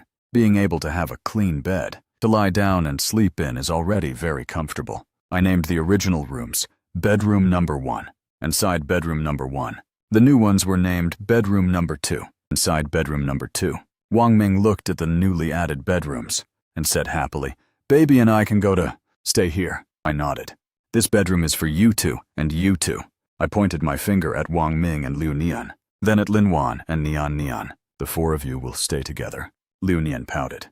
"Brother, there are so many people in this bedroom. I want to stay with you, or I could go to Side Bedroom Number 2. I looked at her calmly. "If you don't want to sleep in a bed, then continue sleeping in the living room." Reluctantly, Liu Nian entered Bedroom Number 2. I prepared to go back to Bedroom Number 1 to sleep, and saw Xiao Wei standing at the bedroom door, obviously waiting for me. "What's wrong?" Xiao Wei clasped her hands together and looked at me uneasily. Seeing her like this, I opened the bedroom door. "Come in and talk." After she followed me in, she said hurriedly, "I can already operate the arrow tower very skillfully now." I nodded. "You learned very quickly. Then can I be considered someone who contributes?" I finally understood what she wanted to ask. I teased her on purpose, saying, "Didn't you want to find the Chuwei rescue team before? Now is the perfect opportunity. Although I don't know their purpose for taking people, I'm sure the treatment there is better than here. Maybe you could even have a room to yourself." Before I could even finish my sentence, I saw Xiao Wei's tears start to fall. "I don't want to go. I will learn to do more things. Please don't hand me over," I asked with a smile. "If you can't bear to leave me, then don't go." Xiao Wei blushed, stamped her foot, and turned to run away. "I want to stay here." After Xiao Wei left, I lay on the bed, thinking about this Chuwei rescue team. Why do they want every homeowner to hand over one person? Is it to expand their team? Segment contains garbled missing text, possibly to labor. Unconsciously, I fell asleep with these questions in mind. When I woke up and checked my phone, it was already 3 p.m. I walked out of the room and saw Xiao Wei standing on the balcony looking out. I walked over and saw in the small garden downstairs outside the window that 2 vehicles were parked there. Over a dozen people wearing hazmat suits and carrying guns were surrounding the entrance of a building not far away. They looked alert, as if they were in a standoff with something inside that building. I asked Xiao Wei what was going on. "The 2 vehicles drove over half an hour ago, and they've been surrounding it ever since." I looked closely at that building. The weather was clear today. The sunlight hit the glass of the building opposite us, reflecting a dazzling light. I suddenly wondered if it was the pale man. At that moment, I saw the people who had been surrounding the outside make a move. They vigilantly split off a few people and entered the building entrance. Before long, I saw the remaining people outside also enter the building. Then I suddenly saw that building shake. There was a violent sound of an explosion, followed by flames and screams rising one after another. Someone with their body on fire jumped from the building, but it was too high. Those people still jumped desperately, staining the ground below red, looking like a field of red flowers blooming. Seeing this scene, Xiao Wei covered her mouth and gasped. I thought to myself, this is bad. Something big is going to happen. As expected, in less than an hour, another vehicle arrived. A few people got out and rushed inside, ignoring the fire still burning in the building. In a short while, I saw them carrying a black bag. As they came out, they got into the vehicle and drove away quickly. What was that? Something that would make the Chuwei rescue team disregard so many lives just to obtain it. The atmosphere this afternoon was extremely somber. I sat on the sofa playing mobile games. The others were in their rooms and hadn't come out. If the people from the Chuwei rescue team insist on taking someone away, then let's see whose gun is more powerful. At that moment, a knock sounded at the door. The weight in my heart lifted. Finally, they're here. I opened the door. Outside the door were indeed team members wearing hazmat suits and carrying guns. They saw me open the door. "How many people do you have here? Is there still space?" I was stunned. "What do you mean?" That team member said apologetically. "We have a team member who is injured. We want to find a homeowner to take us in." I looked behind him. Sure enough, behind him, there was a team member supporting a person who had been burnt black. "I do have space here, but I have to inspect you first," he said hurriedly. "I understand." After inspecting them according to the rules, I stepped aside to let them in. Pointing to side bedroom number 2, I said, "You guys go there." The 2 of them supported the injured man and went in. After they were settled, that team member came out. He introduced himself. "My name is Feng Hui. I am the captain of this team. That one is Li Qiang, and the injured one is Wang Gang. We are the survivors of the explosion just now." At this point, Tang Xiaoyue asked, "Then why don't you go back to the Chu-Wei rescue team?" Feng Hui smiled bitterly. "Our mission failed. According to the rules, we will be punished if we go back. Besides, no one knows the 3 of us are still alive." I asked, "What is your punishment?" Feng Hui did not answer again, so I didn't continue asking. Until nightfall, no one else came to knock on the door. "It seems the Chu-Wei rescue team won't be coming today." The cold system voice sounded on time. "System. Starting today, variant identification traits will no longer be announced. The variant kill leaderboard will be updated shortly. The top 3 homeowners will receive extra rewards. From now on, the number of visitors will no longer be counted. Homeowners, drive to survive." I was completely stunned after hearing this. Have the variants already evolved to the point where even the system finds it difficult to distinguish them? Cold sweat broke out on my back. The system can't even count the number of visitors from now on. What on earth happened? If we can't get information through the system, then what are we supposed to do? At that moment, I noticed that Zhao Kai had replied to my private message. "Zhao Kai, brother, something terrible happened on my end. When I came back from going out yesterday, I found that a real human in my room had been killed by a variant. Luja, I thought you checked them thoroughly before." "Zhao Kai, it's not that. I just couldn't tell them apart. Tonight, there are only 2 people left in my room. If that ghostly thing comes, I probably won't survive tonight. If I don't reply to your message tomorrow, come to my place and take all the supplies. Luja, you should come to my place." "Zhao Kai, I can't. I tried taking in another homeowner, but as soon as it hit 12 o'clock, that homeowner self-destructed." I closed the chat interface. It was almost time for the visitors to arrive. I couldn't go over to help. I could only hope that Zhao Kai could survive this crisis. Just then, Tang Xiaoyue walked over holding that radio. "Brother Lu, this just made a sound." I took it from her. The radio was crackling with static. Before long, a burst of cheering came through. A person shouted loudly, "Passerby A, we have achieved victory in this battle." Then came the sound of many people cheering together. I waited a while longer, only to find that it didn't make any more sound. I asked Tang Xiaoyue, "What did this radio say before?" "I heard the radio ring once before. I've been studying it whenever I had free time these past 2 days. When I was tuning the channel just now, I heard someone talking on this channel, but there were so many people talking at once, I couldn't hear clearly what was being said." I put the radio down. "I don't know how many waves of visitors will come tonight. In a bit, everyone get ready." "Okay, I'll go notify them." After Tang Xiaoyue finished speaking, she left. Soon, a violent knocking sound rang out. The person outside the door seemed to be in a great hurry. The door was being knocked so hard it vibrated loudly. It was still Liu Nian, who went to open the door to inspect them. Just as she opened the observation window, I heard her let out a piercing scream. I looked up. Liu Nian was retreating rapidly. I saw an arm reaching in through the observation window. The arm was withered and dark. The 5 fingertips were sharp and tinged with a bluish-black hue. Luckily, Liu Nian reacted quickly and retreated in time. Otherwise, a single scratch would likely have torn her flesh apart. I hurried to the kitchen to find a few cleavers. I weighed them and picked one that felt comfortable in my hand. The knocking outside continued incessantly. Dust was falling rapidly from the door due to the pounding. I arrived at the door. That arm was still clawing around wildly. I hefted the cleaver in my hand and hacked down with force. A roar echoed from outside. Green blood splattered everywhere, and that hand fell to the floor. The fingers twitched a few times, and then went stiff. The knocking outside paused briefly, and then resumed with even greater force. It didn't sound like knocking. It sounded more like the door was being smashed.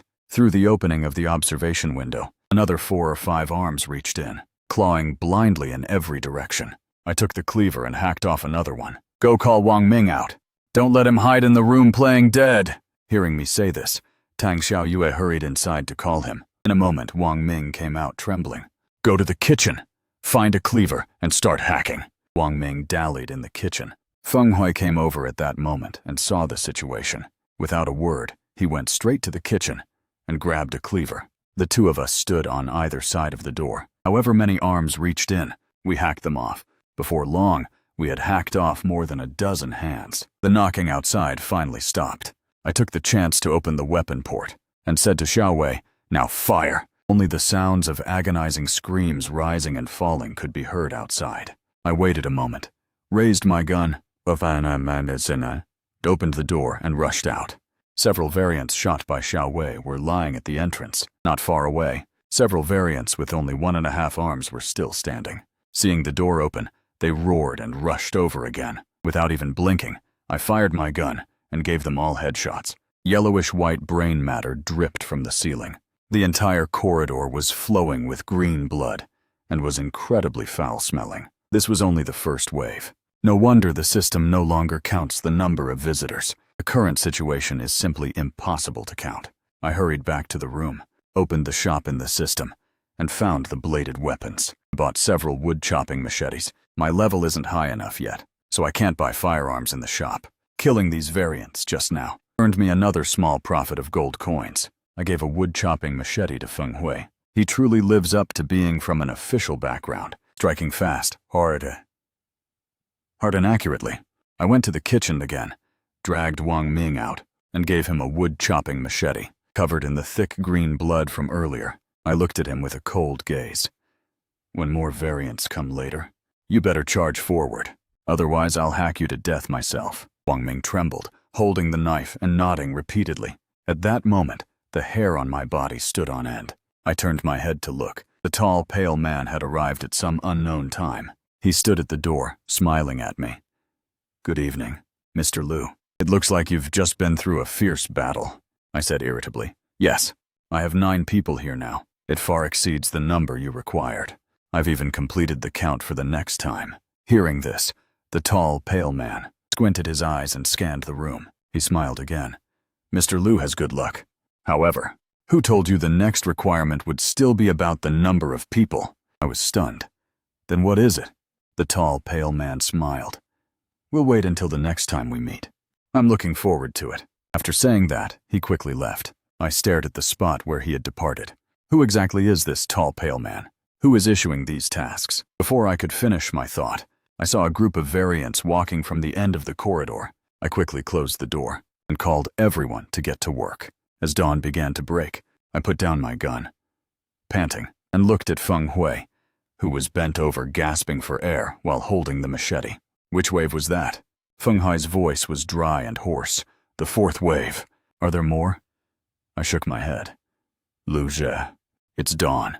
There are no more." The gold coin notification sounds had been ringing in my head all night. My nerves were already numb. "Lu Nian, you and Lin Wan clean up the doorway." I looked at Wang Ming and patted his shoulder. "Good job." He collapsed to his knees under the force of my pat, then began to dry heave incessantly. I hurried back to bedroom number 1. I was exhausted after this night. I needed to wash up and get some sleep. By the time I woke up, I checked my phone and it was already 5 p.m. I remembered Zhao Kai and quickly opened private chat. "Lu Jie, Brother Zhao Kai, how are you doing?" I also opened the chat room as a habit and found that the number of homeowners with green lights had decreased by more than half again. Only a few people were talking. Homeowner A: "Holy crap. A wave of variants came last night.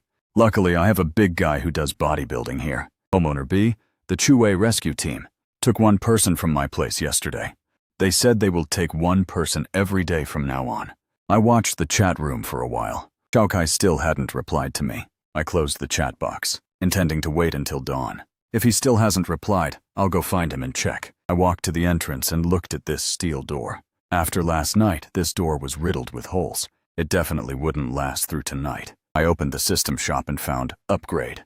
I clicked on Upgrade Doors and Windows. The sounds of renovation came from the doors and windows. After waiting for over half an hour, the renovation sounds gradually stopped. I saw that the upgraded door was 3 times thicker than before. The joints of the observation window had also changed, from steel nails to steel pillars. Now that the doors and windows are upgraded, I need another arrow tower. Thinking of this, I opened weapons. I found a repeating crossbow that was even more powerful, and it could also fire multiple shots in succession. I calculated the gold coins. Although it was twice as expensive as the Arrow Tower, its lethality was also much higher. Gritting my teeth, I bought it anyway. A sound of renovation rang out opposite the Arrow Tower. Once the sound stopped, a crossbow platform appeared. I sat on it to check it out, and discovered it actually had automatic aiming. It could even be set to target either variants or real humans. I immediately felt that you get what you pay for. After testing it for a while, I looked at the other weapons in the shop again. I really wanted to buy them all, but the gold coins required were just too many. I happened to click back to the shop's homepage and found that the food section had actually unlocked meat. Clicking into it, I instantly felt incredibly hungry. After eating self-heating meals, instant noodles, and biscuits for so long, these pictures of meat looked amazing. Seeing those pictures of juicy meat, my brain automatically recalled the savory aroma and that rich, tender texture. Saliva uncontrollably dripped from the corner of my mouth. But the price was also ridiculously expensive. Who would buy a plate of ribs for 1,000 gold coins? You'd have to kill 10 variants just to buy one plate. After all, a cup of instant noodles only cost 50 gold coins. Only an idiot would buy that. Xiaowei walked out of her room, saw me standing at the door, and asked me while holding a plate, "Brother Lu, what are you smirking at by the door?" I quickly said, "Go call everyone out to eat. Tonight, we're upgrading everyone's meals." Once the others came out, and saw 2 large plates of ribs on the coffee table, along with a large bowl of steaming hot rice, they all cheered. I took the opportunity to say, "Everyone worked hard last night. This was bought with the gold coins from last night's kills. Everyone, keep up the hard work tonight." Just as it got dark, the knocking sounded on time again. I don't know if it was because we ate ribs tonight, so everyone had more strength, or if they all wanted to continue eating ribs tomorrow, but everyone worked very hard. Even Lu Nian was holding a pipe, pounding fiercely on the variant's head. While pounding, she kept muttering to herself, "Another plate of ribs, another plate of ribs." After the battle ended, I checked the private chat again. Zhao Kai hadn't replied all night. I thought about going to check on him. I looked at Feng Hui. "How are you? Still have strength left?" "I'm fine." "Then come out with me to take a look." I then looked at Wang Ming. "And you, don't run off. Do you still want to eat ribs?" As soon as ribs were mentioned, Wang Ming's eyes lit up. He immediately carried his machete and walked out the door. "What are you two lingering for? Hurry up!" Feng Hui and I exchanged a glance and quickly followed him. We arrived at the place Zhao Kai had mentioned before, the parking lot duty room. It was now the middle of the night. The visitor session had just ended. Only the sound of our 3 pairs of footsteps echoed in the empty underground parking lot. As we walked, for some reason I felt increasingly uneasy. The surroundings were excessively quiet. Without even the sound of the wind. Suddenly, heavy footsteps came from ahead. Thump, thump, thump. The ground was vibrating slightly.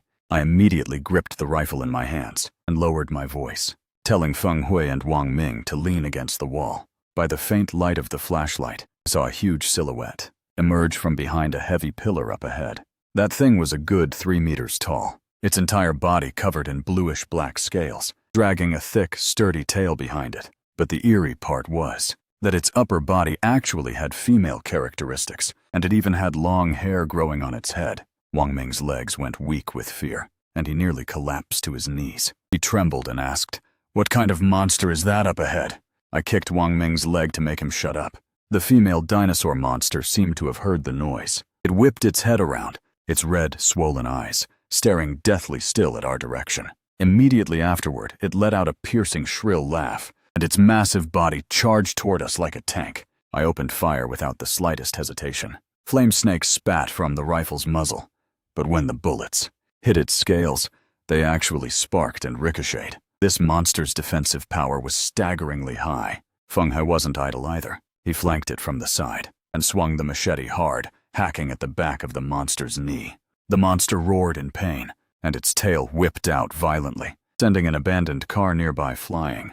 The moment it turned its head, I took advantage, aimed at those red, swollen eyes, and fired a burst, a precision hit. Green blood exploded instantly.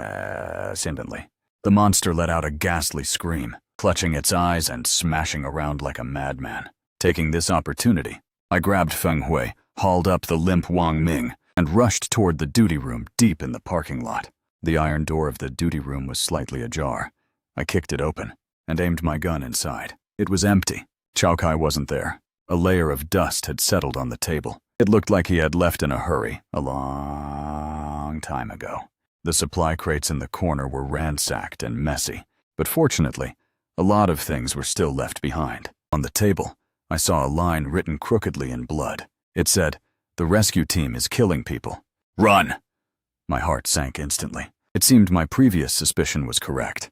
The Chue rescue team was not a savior at all. They were purging us high-level homeowners. Feng Hai's face turned pale as he looked at the words in blood. I didn't waste words. I quickly stuffed the remaining food and water from the duty room into the backpacks. I packed 3 large bags until they were full. Wang Ming finally regained his senses at this moment, repeatedly asking what we should do now. With a cold face, I threw the heaviest bag for him to carry. "Go home immediately," I said. "We can't stay here long." On the way back, we avoided the sounds of the monster, sprinting all the way back to the safe house. Just as we reached the apartment entrance, I smelled a strong, pungent scent of blood. A bad premonition immediately welled up in my heart. I pushed open the heavy, upgraded steel door. The living room was deathly silent. Tang Xiaoyue and Xiao Wei were huddled in a corner, faces full of terror. Trembling all over, smelling the blood, Wang Ming rushed into bedroom number 2 like the wind. Immediately afterward, his shrill, agonizing scream came from inside. I held my gun and walked over quickly. The scene before my eyes made the hand holding the gun tighten instantly. Liunian lay lifeless in a pool of blood. Her death was extremely gruesome. Wang Ming knelt on the floor, wailing loudly. He turned his head and stared fixedly at me with bloodshot eyes. He roared, asking who on earth did this. In this sealed safe house, it was absolutely impossible for a variant from outside to break in. The killer could only be among us. My cold, sharp gaze swept across everyone in the living room. Tang Xiaoyue, with red eyes, shook her head repeatedly, saying she had been keeping watch in the living room with Xiao Wei the whole time and hadn't gone inside at all. Xiao Wei also hid behind me in fear. Then my gaze fell on the injured Wang Gang and Lin Wan, who was standing to the side. In my mind, I suddenly recalled the anomaly during last night's settlement. When I brought back Lin Wan and Nian yesterday, the system did not count them toward the human shelter number, nor did it issue any gold coin rewards. At the time, I thought it was due to the homeowner level and the limit on the number of people. Thinking about it now, that wasn't it at all. I suddenly raised the rifle and chambered around, aiming the black muzzle directly at Lin Wan's head. I asked her with a cold sneer if she had played pretend long enough. Lin Wan immediately put on an expression of utter terror, her tears falling on cue. She cried and said, "Brother Lu, why are you pointing a gun at me?" Xiao Wei also pulled at my hem from the side, asking if Brother Lu had made a mistake. How could Sister Lin Wan possibly be a variant? I ignored them, my finger resting on the trigger. "Why did the system have no reward determination for you yesterday?" Lin Wan's crying stopped abruptly. That pitiful, innocent face instantly became expressionless. I turned my head to look at Wang Gang, who was lying on the ground faking weakness. I said, "And you? You're the mole the Chue rescue team shoved in here, aren't you?" The moment those words were spoken, Wang Gang and Lin Wan exchanged a glance. The two of them suddenly pounced at the same time. Wang Gang's originally charred skin split open instantly, and countless bluish-black sharp bone spurs grew out. He catapulted forward like a giant spider. Lin Wan's features became extremely distorted, and her eyes instantly turned into an eerie gray mist. Her fingernails exploded into half-foot-long, sharp, dark green claws. I didn't panic in the slightest. The rifle in my hand spat fire snakes. With 2 loud bangs, the bullets accurately pierced through Wang Gang's head. A mixture of yellow and white slime sprayed all over the wall. He didn't even have time to let out a scream before collapsing heavily. Seeing this, Lin Wan let out a ghastly roar. She turned and grabbed Nian's small neck in a chokehold, her sharp nails pressed against the little girl's skin. In a raspy voice that sounded like sandpaper rubbing together, she threatened me to put down the gun, or she would snap the little brat's neck. Nian was so terrified she couldn't even make a sound to cry. She only looked at me with eyes full of despair and a plea for help. My gaze was cold as iron. In the apocalypse, the biggest taboo is being blackmailed. I didn't even blink. Without hesitation, I pulled the trigger. With a loud bang, the bullet grazed Nian's scalp and precisely struck the center of Lin Wan's forehead.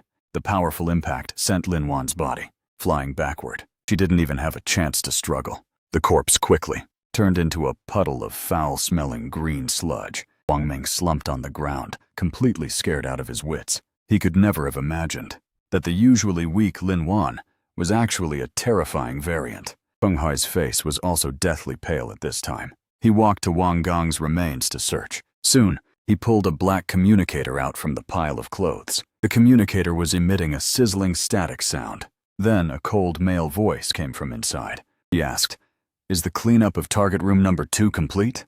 Answer if you receive this." Feng Hui's hand was shaking so much he couldn't hold the communicator. He looked at me, his eyes filled with complete disbelief. I walked over with a cold face and crushed the communicator to pieces with one foot. So this was the secret of the homeowners' deaths. The Chue rescue team was not there to save people at all. They used specially made variants disguised as survivors to infiltrate high-level safe houses. Once inside, they would sabotage from within and kill everyone to silence them, then send people to take over the supplies. Those disappearing avatars in the chat room, those homeowners who died silently, were all victims of this despicable tactic. Having just killed these 2 high-level mutants, the system rang out with a series of wonderful notification sounds. System, congratulations to the homeowner for killing 2 high-level lurker variants. Received kill reward, 5,000 gold coins. Received 2 high-level kill gift packs. Hearing the 5,000 gold coins arrive in my account, the weight in my heart finally settled. This was a massive fortune that could completely change my current situation. I opened the system control panel. The account balance made me absolutely elated. I didn't hesitate at all. I clicked straight into the shop interface and found Safe House Upgrade. I decisively chose to upgrade the apartment to level 5. The moment I confirmed, the entire building seemed to come alive. The sound of violent restructuring echoed in my ears. The surrounding space expanded visibly to the naked eye. The originally cramped living room turned into a spacious command hall. The walls were replaced with incredibly thick composite shell, armored steel. The balconies were all sealed with explosion-proof glass and alloy guardrails. The security door upgraded into a hydraulic mechanical door with a biometric lock. But those weren't even what I was looking forward to most. The system's crisp notification sound rang out. Congratulations! The homeowner's safe house has reached level 5. The advanced armory shop is now fully unlocked. The homeowner may now spend gold coins to purchase firearms and ammunition. I rubbed my hands together in excitement and clicked on the weapon shop. The screen was full of various military-grade equipment. There were portable submachine guns, heavy machine guns, and high-explosive grenades. There were even heavy sniper rifles. This finally cured my fear of insufficient firepower. I spent 2,000 gold coins to replace my own weapon with a brand-new flying assault rifle and bought a submachine gun with a red dot sight. For Feng Hui, I also replenished a full 1,000 rounds of ammunition. I bought 10 grenades in one go and tucked them into my tactical vest. The remaining money was all used to stockpile drinking water and high-quality meat. Now my safe house had truly become an indestructible fortress. Even the air was filled with the reassuring scent of engine oil and ammunition. After a night of panic and fighting, everyone's nerves were highly strained. Once Liu Nian's remains were taken care of, and we had eaten a simple hot meal, everyone fell into a deep sleep, except for me. As I stayed on watch, I sat in front of the reinforced observation window and kept watch until broad daylight. At noon, I woke Feng Hui up. Since we had already exposed the Chue rescue team's true colors, we could no longer sit and wait for death. We had to go out and take the initiative to search for more ammunition, resources, and the truth. I had Tang Xiaoyue and Xiao Wei lock the hydraulic door to guard the home. I took Feng Hui, both of us fully armed, and stepped out of the safe house again. The world outside was even more cruel than before. The once prosperous streets were now nothing but ruins and wreckage. Variants lurked in the dark corners, but now that we had sufficient equipment, as long as they dared to show their heads, I would decisively fire and harvest gold coins. Feng Hui and I followed the direction of the abandoned police cars to investigate. After walking about 2 kilometers, the surrounding buildings gradually became massive. Segment contains garbled text, possibly victory or a location name, was at the edge of the city ruins. I stopped in my tracks. Not far away on the ground, a wide armored military road appeared, and a giant steel gate towering into the clouds lay across the center of the road. Several large characters were sprayed in red paint on the gate. Regional Isolation Passage. Beside it, there were rows of barbed wire fences that had been forcibly breached. Seeing this, a flash of inspiration struck my mind. It turned out that all the areas were not isolated and helpless. Area A and the other areas are actually interconnected. The existence of these isolation gates proves this, perhaps. The main force of the Chue rescue team is not from this side. They infiltrated from other areas. Just as I was examining this steel gate, a cold wind blew past. Goosebumps suddenly broke out across my back. That feeling of being watched by a venomous snake struck again. I slowly turned my head. On top of an abandoned car not far away, that tall, pale man was standing there at some unknown time. He was wearing that same silver robe as always, with a hair-raising smile plastered on his pale face. Even under the blazing sun, he didn't even have a shadow. He looked at me and clapped his hands, his tone carrying a strange sense of admiration. He said, "Mr. Luja, you really make me see you in a new light. To think you upgraded to a level 5 safe house so quickly and can even see through the surface of this pitiful game." I raised the rifle hanging at my chest and stared at him coldly. I said, "Stop playing these ghostly tricks. What exactly is your relationship with the Chue rescue team?" The pale man suddenly burst into laughter. The laughter was as piercing as fingernails scratching a blackboard. He drifted down from the roof of the car and landed not far from me. "Mr. Liu," he said, "do you think this is just a simple slaughter? Haven't you realized it yet? Actually, there has always been another group of people high above, monitoring you all through some secret method. Every homeowner, your every move, your fear and despair. It's all just data for their research and amusement.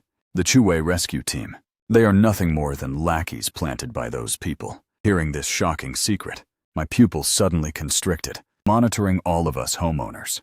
If that is the case, then behind this apocalypse lies a mastermind so massive it's suffocating. I asked him, "Why are you telling me this? And what is your goal?" The smile at the corner of the pale man's mouth gradually faded.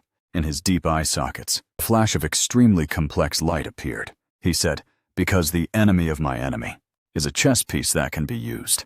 I look forward to seeing you play through this dead end. Perhaps we can have a pleasant cooperation to drag out those people sitting behind the monitors. Pull them out." I snorted coldly and asked back, "Why should I believe you?" At that moment, the ear-piercing sound of off-road vehicle engines came from the distance. The Chue rescue team's convoy was approaching this way. The pale man's body began to gradually fade, as if melting into the air. He left behind one last sentence. He said, "If you want to survive, your personal strength is too insignificant. You need real warriors. Go find those who haven't been contaminated yet. We will meet again very soon." After saying that, he completely disappeared. I made a gesture to Feng Hui, and we quickly took cover behind a nearby structure. The convoy stopped not far away. A group of fully armed rescue team members jumped out of the vehicles and began searching for survivors nearby. Just as Feng Hui and I were looking for a chance to retreat, we heard from the abandoned supermarket dozens of meters away a burst of intense gunfire. Flames soared into the sky. Someone was going head-to-head with the Chue rescue team. I hid behind the cover and peeked out. Fire snakes continuously spat inside the abandoned supermarket. Several men covered in blood were leaning against the shelves, resisting desperately. The weapons they held in their hands were all simple weapons, bought from the system shop, while the opponents were the well-equipped Chue rescue team. The team members wearing hazmat suits were closing in step by step. I recognized several people in the supermarket. Those were the few surviving high-level homeowners from the chat room. It seemed they had also discovered the secret behind the homeowners' deaths. Now, the real people and homeowners who knew the truth had already united. They were no longer sitting ducks but had chosen to resist. However, the gap in strength was too large. The early-stage weapons from the system shop could not penetrate the armor of the hazmat suits at all. Seeing that those homeowners were about to be surrounded and wiped out by the rescue team, I knew very well in my heart that an individual's strength is too insignificant against a structured team. If I rushed out now, it would only be a pointless death. I had to assemble a powerful team. Just then, the wall on the side of the supermarket was suddenly blown open. A large gap appeared. Amidst the flying bricks and stones, 3 agile figures charged in through the smoke and dust. Their movements were sharp, and their tactical cooperation was extremely seamless. With military daggers in hand, they struck swiftly, slitting the throats of 2 rescue team members in an instant. My eyes lit up. These were definitely Special Forces soldiers who had undergone rigorous training. Although they didn't have guns, their combat skills were purely designed for killing. Taking advantage of the rescue team's chaotic formation, I gave Feng Hui a gesture. Both of us opened fire from the flanks simultaneously. The power of the upgraded assault rifles was staggering. A dense hail of bullets instantly tore through the rescue team's defensive line. Those Special Forces soldiers reacted extremely quickly, immediately picking up the firearms on the ground to begin their counterattack.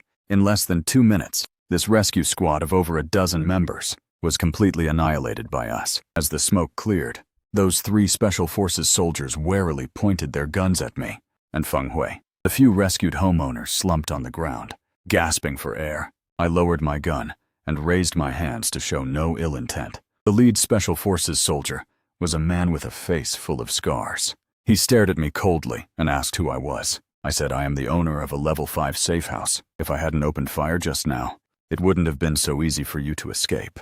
The 3 Special Forces soldiers looked at each other. The scar-faced man put away his gun. He said they were the survivors of the Tiger Squad. Since the apocalypse broke out, they had relied on their excellent skills to fight until now, but their supplies had long since run out. They had been starving for 3 whole days. Hearing this, I smirked inwardly. These were essentially ace enforcers delivered right to my door. I opened the tactical backpack behind me and pulled out several pieces of high-quality braised beef I just bought from the shop, along with several large roasted chicken legs dripping with oil. The rich aroma of meat instantly diffused through the air. The Adam's apples of those 3 Special Forces soldiers gulped hard. Their eyes were fixed on the roasted chicken and beef in my hands. I tossed the large chicken legs to them one by one. I said, follow me, and there's meat to eat and guns to use. This is just a meat-and gift. There are plenty of supplies in my safe house. In this apocalypse, what's lacked most are trust and strength. If you are willing to join my team, I guarantee you can live like human beings. The scar-faced man tore off a large piece of meat and wolfed it down. He chewed while exchanging glances with the other 2. Finally, he nodded firmly. He said as long as I could keep them full and let them kill those monsters, the Tiger Squad would sell their lives to me. With the addition of these 3 ace Special Forces soldiers, the first step of forming my team was successfully completed. I distributed the extra ammunition to them and asked the homeowners who had just been rescued what their plans were. Those homeowners smiled bitterly and said their safe houses had already been compromised. They planned to go to other areas to look for the main forces. After bidding each other take care, we went our separate ways. I prepared to evacuate with Feng Hui and the Special Forces squad. Just then, from the shadows in the corner, a familiar figure slowly walked out. It was that tall, pale man. The Special Forces soldiers immediately raised their guns at him. I pushed down their barrels and said, he's one of us. The pale man still had that eerie smile on his face. He looked at the Special Forces soldiers behind me. Mr. Luge's efficiency is truly astonishing. Since you already have a team, let us officially begin our cooperation. I asked him what kind of cooperation he had in mind. The pale man pulled out a tattered map and threw it to me. He said the Chue rescue team has a secret laboratory nearby. The truth you want to know is there, but there are troublesome things on the laboratory's perimeter. After he finished speaking, he once again dissipated into the air like mist. I caught the map and took a close look. The location was an abandoned factory next to the regional isolation passage. I sneaked a cold smile. Since we're going to resist, we must strike at the root. With a wave of my hand, I led the team straight to the abandoned factory. Half an hour later, we were lurking by the barbed wire fence on the factory's perimeter. The factory gates were tightly closed.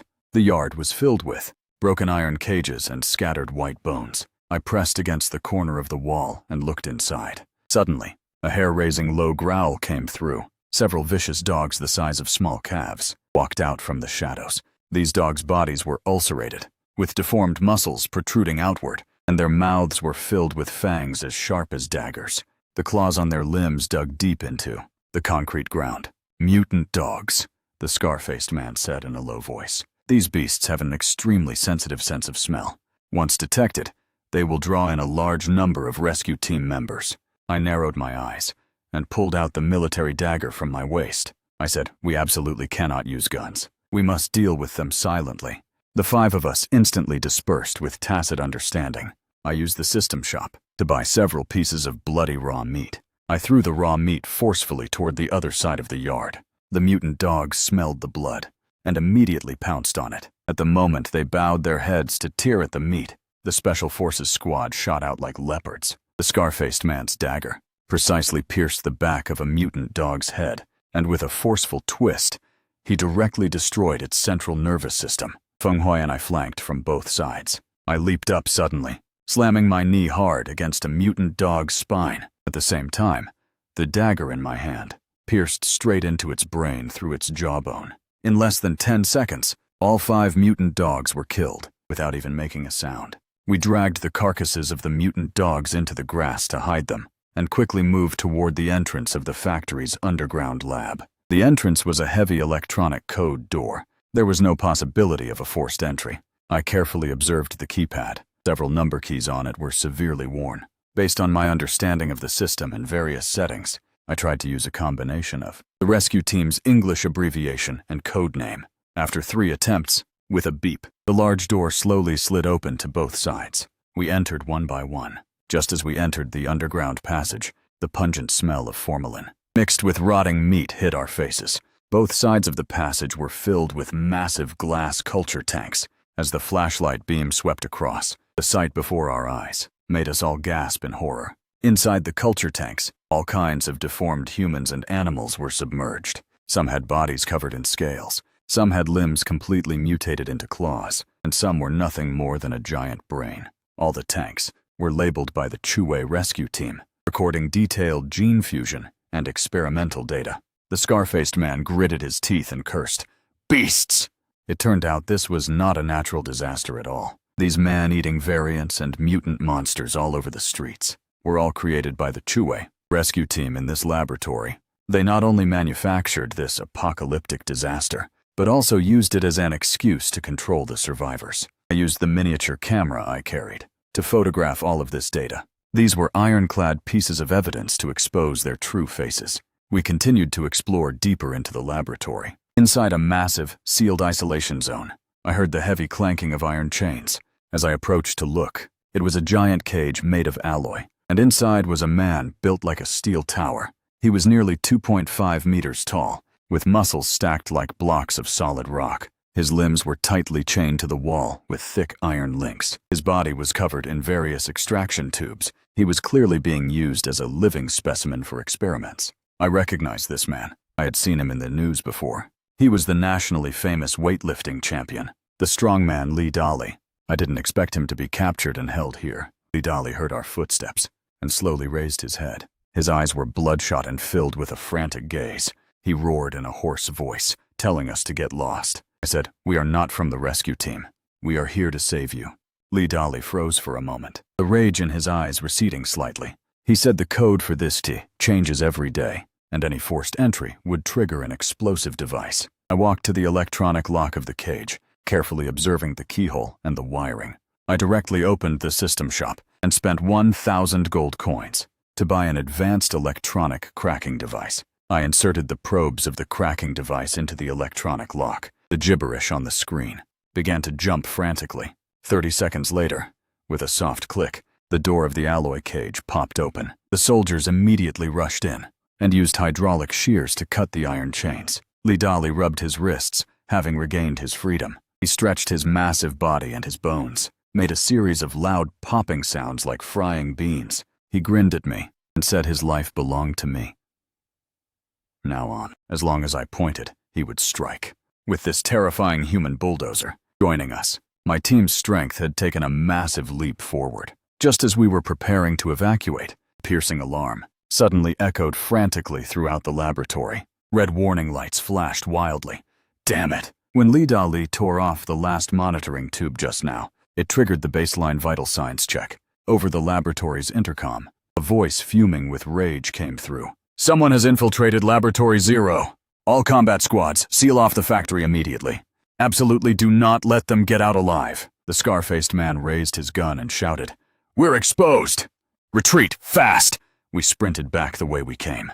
Just as we burst out of the underground passage, we saw that the factory yard was already filled with dozens of fully armed rescue team members. The heavy machine guns on the armored vehicles were already aimed at the entrance. The commander in the lead looked at me with a cold sneer. He said, "Do you think you can escape? Now, your images have all been uploaded to the top of the regional most wanted list, whether they are homeowners or survivors.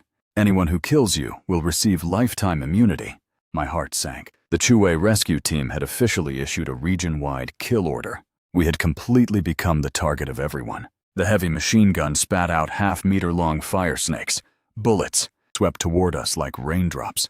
Lee Dali let out a roar and directly lifted an old generator nearby, weighing over 1,000 pounds. He hurled it at the armored vehicle like throwing a stone.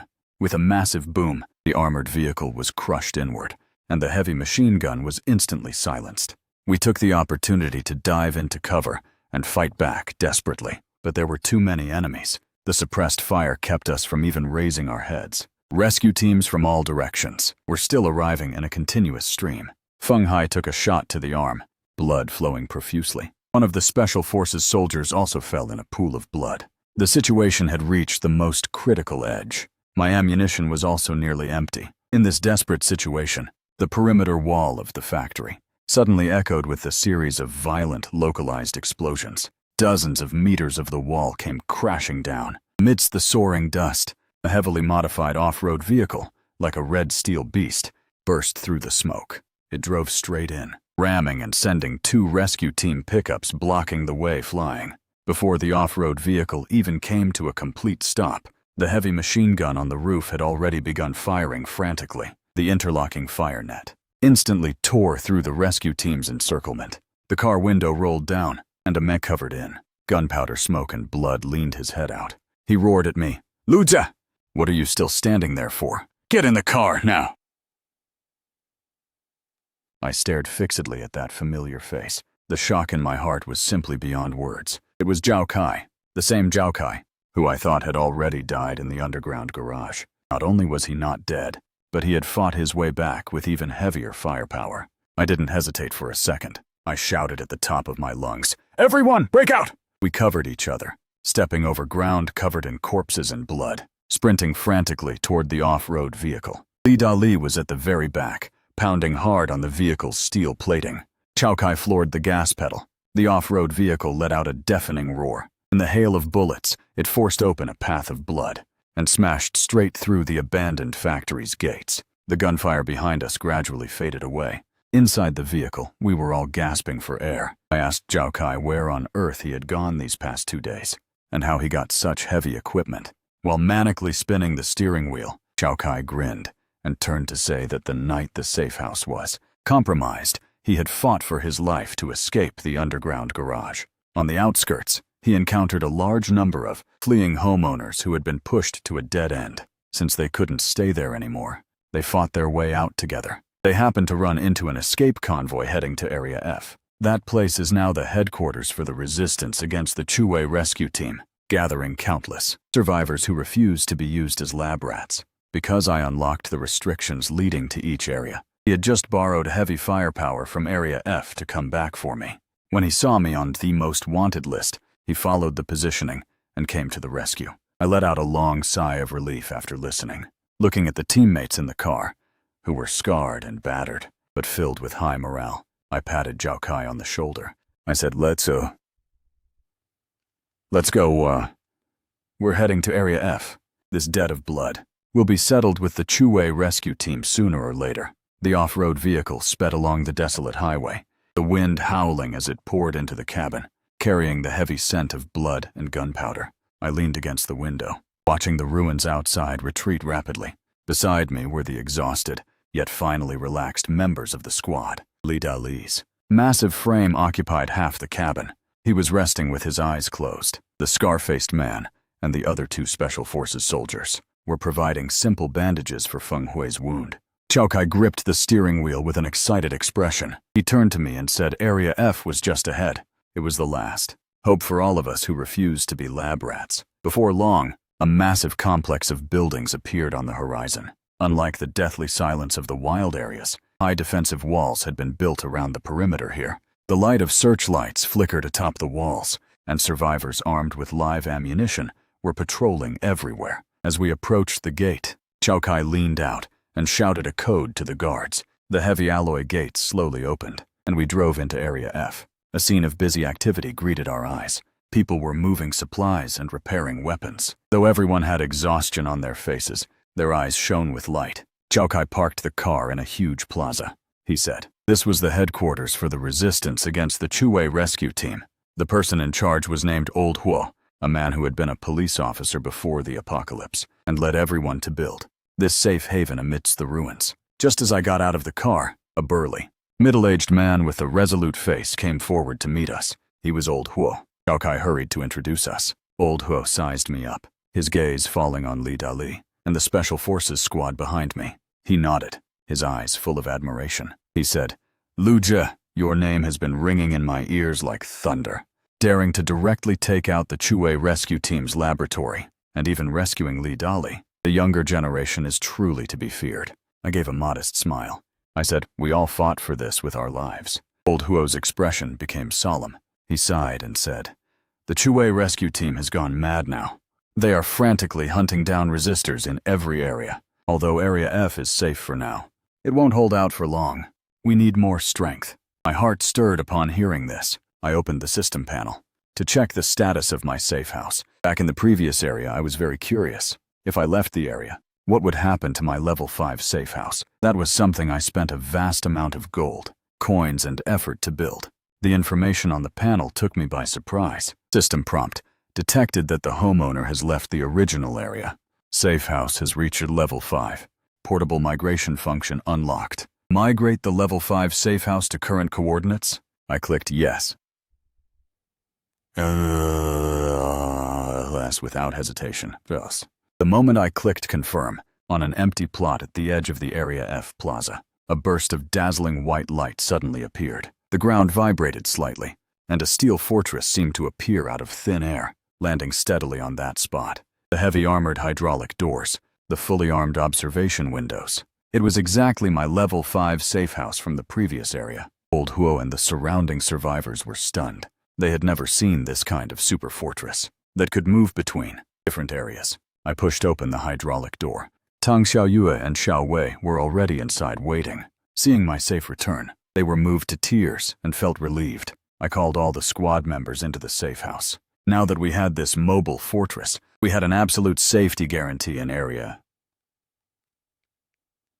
F, and the capital to resist. Over the next few days, Area F was in intense preparations for war. The rescue team's reconnaissance planes circled the sky from time to time. The atmosphere was so oppressive it was hard to breathe because of the massive amount of gold coins accumulated. From killing high-level variants and lab mutant dogs, I decided to do something big. I opened the shop and clicked directly to upgrade the safe house. The system notification sounded, "Ding!" Consumed 100,000 gold coins. Safe house beginning upgrade to level 6. The entire steel fortress once again emitted a deafening roar. The area expanded again. The original single-story fortress rose directly and turned into a 2-story small-scale stronghold. The armor on the outer walls became even thicker, shimmering with a cold metallic luster. But what excited me most was the system's subsequent prompt. "Congratulations, the homeowner's safe house has reached level 6. Unlocked ultimate defensive weapon, glass cannon." I hurried to open the armory to check. The glass cannon is an extremely terrifying energy weapon. By consuming a massive amount of gold coins, it can fire a high-energy beam that destroys everything. Its power is enough to instantly vaporize a high-level variant squad. However, the drawback is that every shot consumes a huge amount of energy and requires a period of time to recharge. Though expensive and having a cooldown, this is definitely our trump card against the Chuwei rescue team's heavy armored units. I didn't hesitate to spend 20,000 gold coins to purchase and install the glass cannon. On the evening of the 3rd day, when everything was ready, the alarm sound sharply pierced the quiet of Area F. Old Huo shouted in the plaza, saying, "The Chuwei rescue team is here. Everyone, prepare for battle." I immediately rushed to the observation room on the 2nd floor of the safe house. The sight outside made me gasp. The horizon was a mass of black, as if dark clouds were blanketing the ground.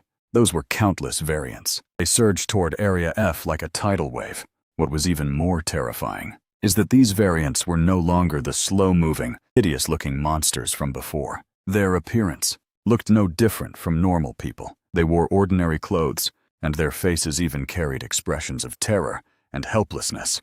If they were in a crowd, it would be impossible to tell if they were humans or variants. This was yet another terrifying evolution of the variants. Driven by the Chue rescue team, they were being used as cannon fodder to deplete Area F's ammunition and defenses. Behind the variant tide were the Chue rescue team's heavy armored vehicles and fully armed assault teams. They hid at a safe distance, coldly commanding this massacre. The fire points on the walls of Area F began to pour out frantically.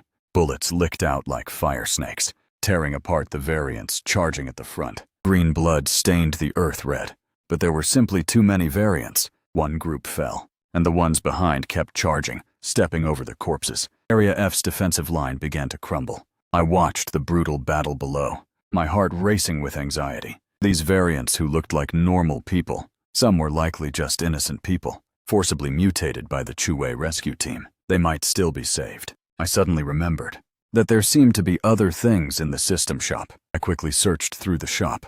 Suddenly, in the special items column, I saw something, shimmering with golden light. Advanced Gacha system. Each draw costs 5,000 gold coins. Possible to obtain rare items, weapons, or blueprints. I gritted my teeth and clicked for a 10 draw. 50,000 gold coins evaporated instantly. Light flashed before my eyes, and rows of items appeared on the panel. The vast majority were ordinary ammunition and materials. But just as the last card flipped over, a dazzling purple light shot up into the sky. Congratulations to the homeowner for obtaining a rare blueprint. Restoration potion formula. I hurried to check the formula details. The restoration potion could return those in the early to mid stages of mutation, whose physical appearance had not yet completely changed, back into normal humans. However, it required specific medicinal ingredients, and a large amount of gold coins to produce. I was overjoyed. This is simply a divine tool to turn the tide of battle. I immediately swept the shop for the necessary medicinal ingredients, and had Tang Xiaoyue and Zhao Wei urgently prepare them inside the safe house. At the same time, I had already rushed to the safe house's weapon control console. I grasped the glass cannon's joysticks with both hands, staring through the scope, to lock on to the Chue rescue team's armored vehicles behind the variant tide. Since the variants are the cannon fodder they drive, I'll just take out the command center directly. I let out a roar. System locked. Energy charged 100%. Glass cannon. A thick, blinding blue beam of light shot out from the top of the safe house, tearing through the night sky with unstoppable force. It scored a direct hit on a heavy armored vehicle. There was no sound of explosion, only a hair-raising hissing sound. That indestructible armored vehicle, under the illumination of the blue beam, instantly vaporized like ice and snow under a scorching sun, vanishing without a trace. Along with it, over a dozen nearby rescue team members were also reduced to ashes under this terrifying high-energy beam. The battlefield fell into a dead silence for an instant. Everyone was shocked by this miracle-like attack. The Chue rescue team's formation was instantly thrown into chaos. The commander screamed frantically for a retreat and cover, but how could I possibly give them the chance? As the glass cannon entered its cooldown, I directly grabbed my assault rifle and led Li Dali and the Tiger Squad as we charged out of the safe house. We were going to carve out a path of blood. I took the lead at the very front, my assault rifle frantically pouring out fire, specifically targeting those Chue rescue team officers, attempting to reorganize their formation. Li Dali was like a violent steamroller. His massive frame crashed directly into the enemy's defensive circle. Every swing of the heavy warhammer in his hands sent several armored soldiers flying. The scar-faced man led the Tiger Squad, cutting in from the flanks like ghosts, their sharp military daggers, specially cutting through the weak points of the hazmat suits. Chao Kai and Old Hua organized the survivors of Area F on the walls to conduct suppressive fire. The tide of battle turned in an instant. The heavy units of the Chue rescue team, after leaving behind dozens of corpses, began a pathetic retreat. However, they did not completely collapse. Instead, they coldly drove those normal-looking variants, who were like a tidal wave in the front, to continue launching mindless death charges at us. The eyes of these ordinary variants were full of fear and struggle. Many of them did not undergo mutation voluntarily. They were just used as experimental subjects by the Chue rescue team, and as tools to deplete ammunition. Looking at these manipulated puppets, a wave of intense anger welled up in my heart. Just then, Tang Xiaoyue and Xiao Wei rushed out of the safe house. carrying 2 large constant temperature boxes. As they ran, they shouted, "Brother Lou, the restoration potion is ready."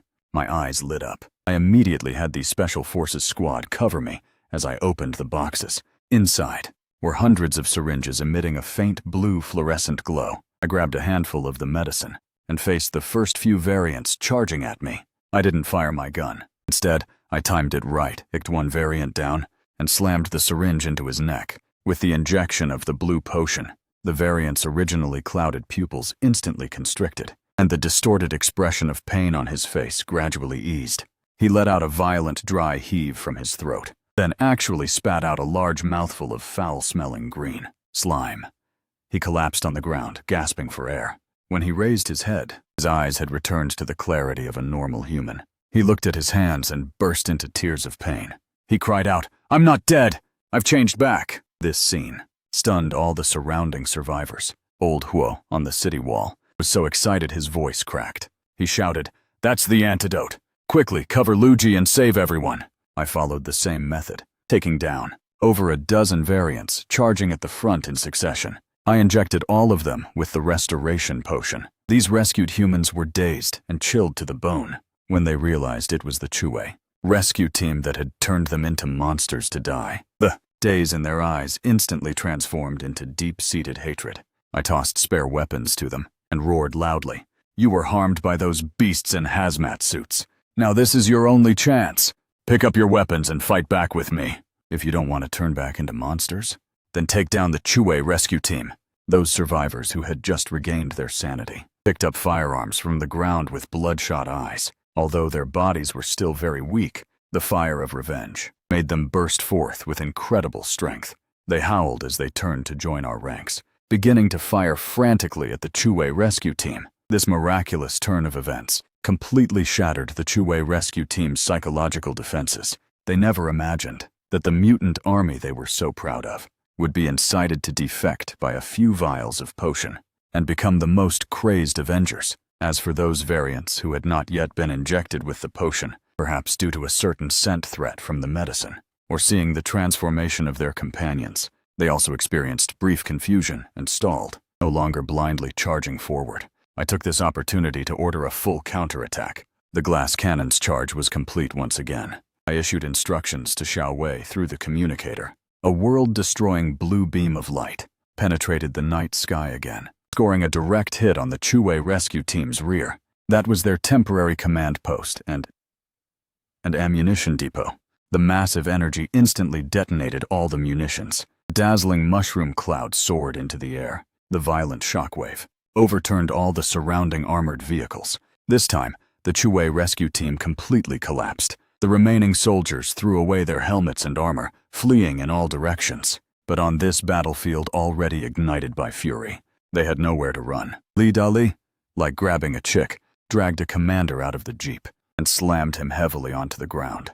The daggers of the Tiger Squad slashed through the hazmat suits of countless deserters. The battle lasted until dawn, when the first ray of sunlight pierced the darkness and illuminated this battlefield of Shura. The ground was covered with the corpses and wreckage of the Chue rescue team. Area F held its ground and completely crippled this main force of the Chue rescue team. But we did not cheer, because this Pyrrhic victory came at too high a price. I walked up to the commander, captured alive by Li Dali. His face was covered in blood, and his eyes showed extreme terror. I pressed my rifle against his head, my voice as cold as the frost in an ice cellar. I said, "Tell me, what kind of organization is the Chue rescue team exactly? Why turn humans into monsters? And what truth is hidden behind you?" The commander's lips trembled. At first, he wanted to grit his teeth and hold out, but after Li Dali snapped 2 of his fingers, he completely broke down. He wailed, "We were forced to. The Chue rescue team isn't a human organization at all. We are just the vanguard for aliens to conquer Earth." My heart jolted when I heard this. The commander continued to speak while trembling. "The real mastermind is a high-level life form from deep space. They took an interest in Earth's resources, but a direct invasion would face intense resistance from Earth's native will. So they used genetic technology to create this virus that can turn humans into monsters, attempting to collapse human society from within. The mutant dogs and high-level variants we created in the lab were based on data they provided. I took a deep breath, feeling a chill run down my spine. If this is the truth, then what are the system and the pale man? I asked sternly. That damn system! Why does it issue gold coins? And what on earth is that pale man? The commander looked at me in surprise, seemingly unable to believe that I didn't know these things. He gritted his teeth and said, "The system wasn't made by us at all. The system and that pale man are actually Earth's own defense mechanisms." I was stunned. Earth's defense mechanisms? The commander gave a miserable laugh and said, "To save itself, Earth forcibly intervened in reality. It transformed into a system to issue you gold coins and provide weapons. It was done so that in the apocalypse, it could select aptitude holders who can truly fight. And that pale man, he is the incarnation of the Earth's will. His cruel rules aren't meant to kill people, but to weed out the weak, because facing an even higher risk alien invasion, cowards would only be assimilated or destroyed. Only the strong who can survive through blood and fire, and dare to resist, are qualified to become the sparks that protect the Earth." I stood there completely frozen. In my mind, all the clues finally connected together. Why the system would issue missions to resist variants to earn gold coins, why there were those eerie visitor count checks, and why the pale man repeatedly raised the threshold for survival.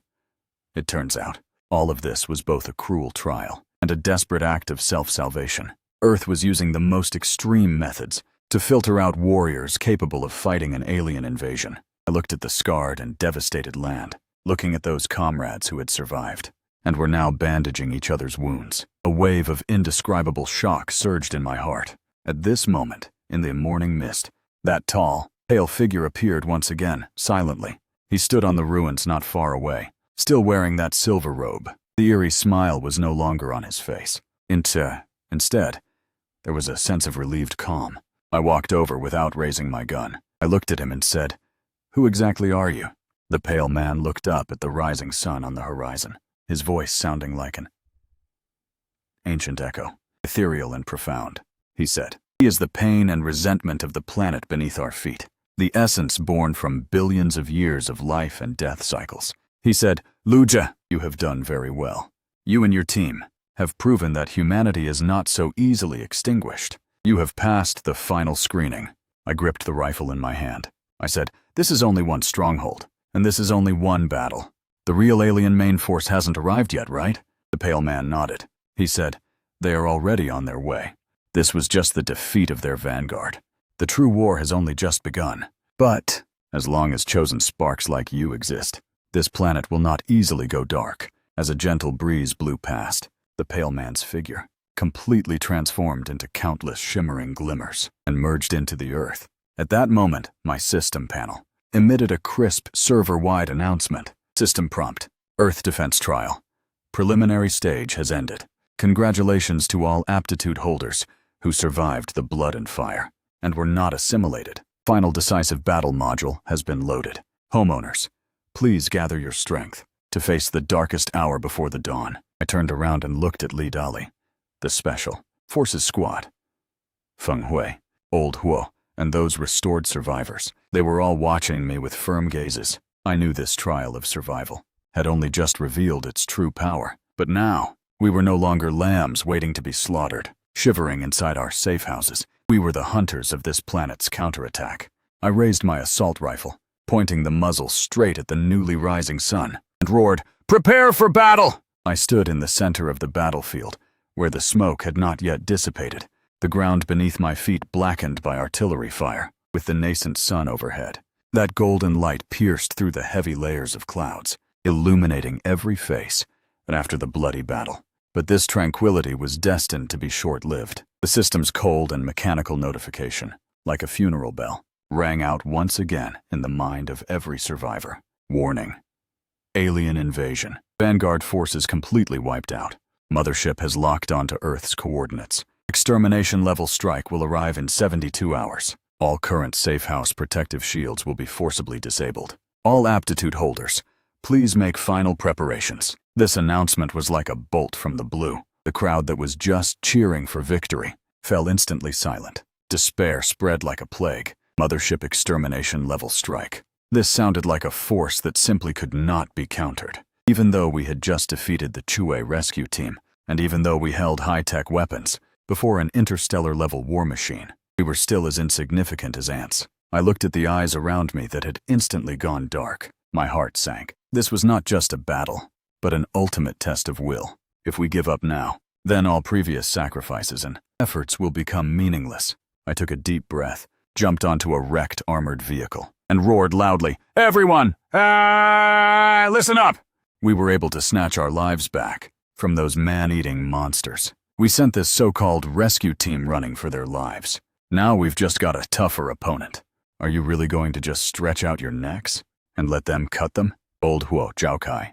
And every one of you who crawled out of a pool of blood. Tell me, are you willing to just admit defeat like this? My voice echoed across the open battlefield, carrying a resolution that brooked no question. Old Huo raised his head with bloodshot eyes and spat out a mouthful of bloody phlegm. He slammed his rifle into the ground and cursed, "I've lived half my life, and I've seen all kinds of storms. What's so special about aliens?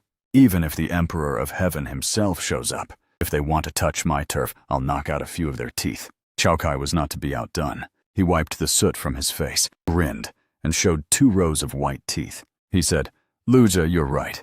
Since we're dead either way, we might as well give it our all. Maybe we can take a few of them down with us." Li Dali directly brandished the massive warhammer in his hands and let out a deafening roar. The Special Forces soldiers silently checked their ammunition, the flames of revenge burning in their eyes. The morale in the crowd was rekindled bit by bit. Although the path ahead was uncertain, at least we were no longer a disorganized mess. Looking at these comrades who had regained their fighting spirit, a warm current welled up in my heart. I opened the system panel. All points and gold coins were poured in without reservation at this moment. I was going to turn these final 72 hours into the capital for our comeback. I ordered loudly, "Everyone, listen up. Consolidate all resources in Area F. We are going to build an ultimate defense line, strong enough to counter the alien mothership." In the system shop, those sky-high priced blueprints and weapons that I didn't even dare to look at before. Buy them all now. We have no way back. Over the next 3 days, Area F turned into a giant construction site. Everyone worked frantically like they were wound up. Tang Xiaoyu and Xiaowei led a group of survivors with relevant skills, working day and night, in the safe house basement, to rush the production of advanced energy batteries. Li Dali led a group of strong men to dig trenches on the perimeter of Area F and construct bunkers. The scar-faced man and the Special Forces soldiers were responsible for training those who had just picked up weapons, teaching them how to use grenades and how to stay safe on the battlefield. As for me, I put all my energy into the safe house's ultimate upgrade.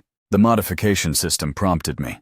Once the safe house reaches max level, an ultimate fusion can be performed, integrating all functional modules into a single entity, forming a small-scale combat fortress. I chose fusion without the slightest hesitation. With a world-shaking roar, the already massive steel fortress underwent an earth-shattering transformation once again. The armor on the walls became even thicker and more sharply defined. The surface was covered with a layer of flowing blue energy shielding. The glass cannon on top was upgraded into 2 twin-mounted high-energy particle cannons.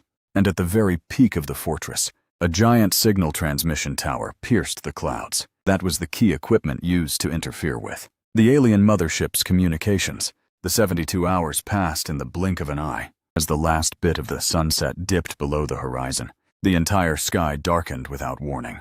The clouds churned like boiling water, and a massive shadow blanketed the earth. It was an interstellar warship that blotted out the sun, hovering directly above Area F. Cold and eerie red lights flickered across its hull. Countless small aircraft, like a swarm of locusts, poured out from the mothership's belly, swarming toward the ground in dense clusters. Sharp alarms echoed through the sky.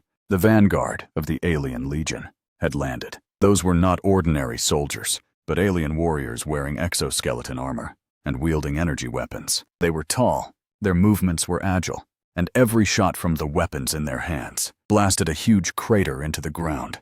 The battle erupted instantly. Area F's outer defensive line became extremely precarious under the first wave of impact.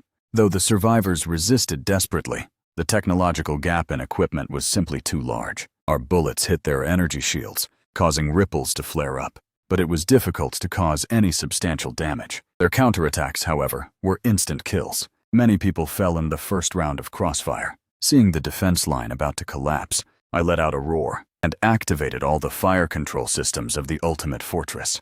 The twin-mounted high-energy particle cannons emitted a dazzling blue light. Two thick beams of light sliced through the night sky and scored a direct hit on an alien landing craft diving at low altitude.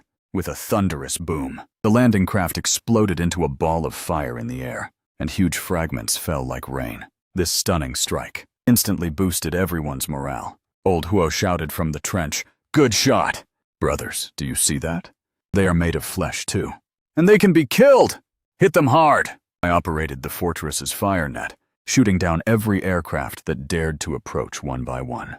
At the same time, the heavy machine gun towers on both sides of the fortress began to roar frantically. A metal, storm-like barrage swept toward the alien warriors on the ground. Those guys, who were originally insufferably arrogant, were caught off guard. Under the dense rain of bullets, their energy shields shattered one after another, and they were subsequently torn to pieces. But there were simply too many enemies.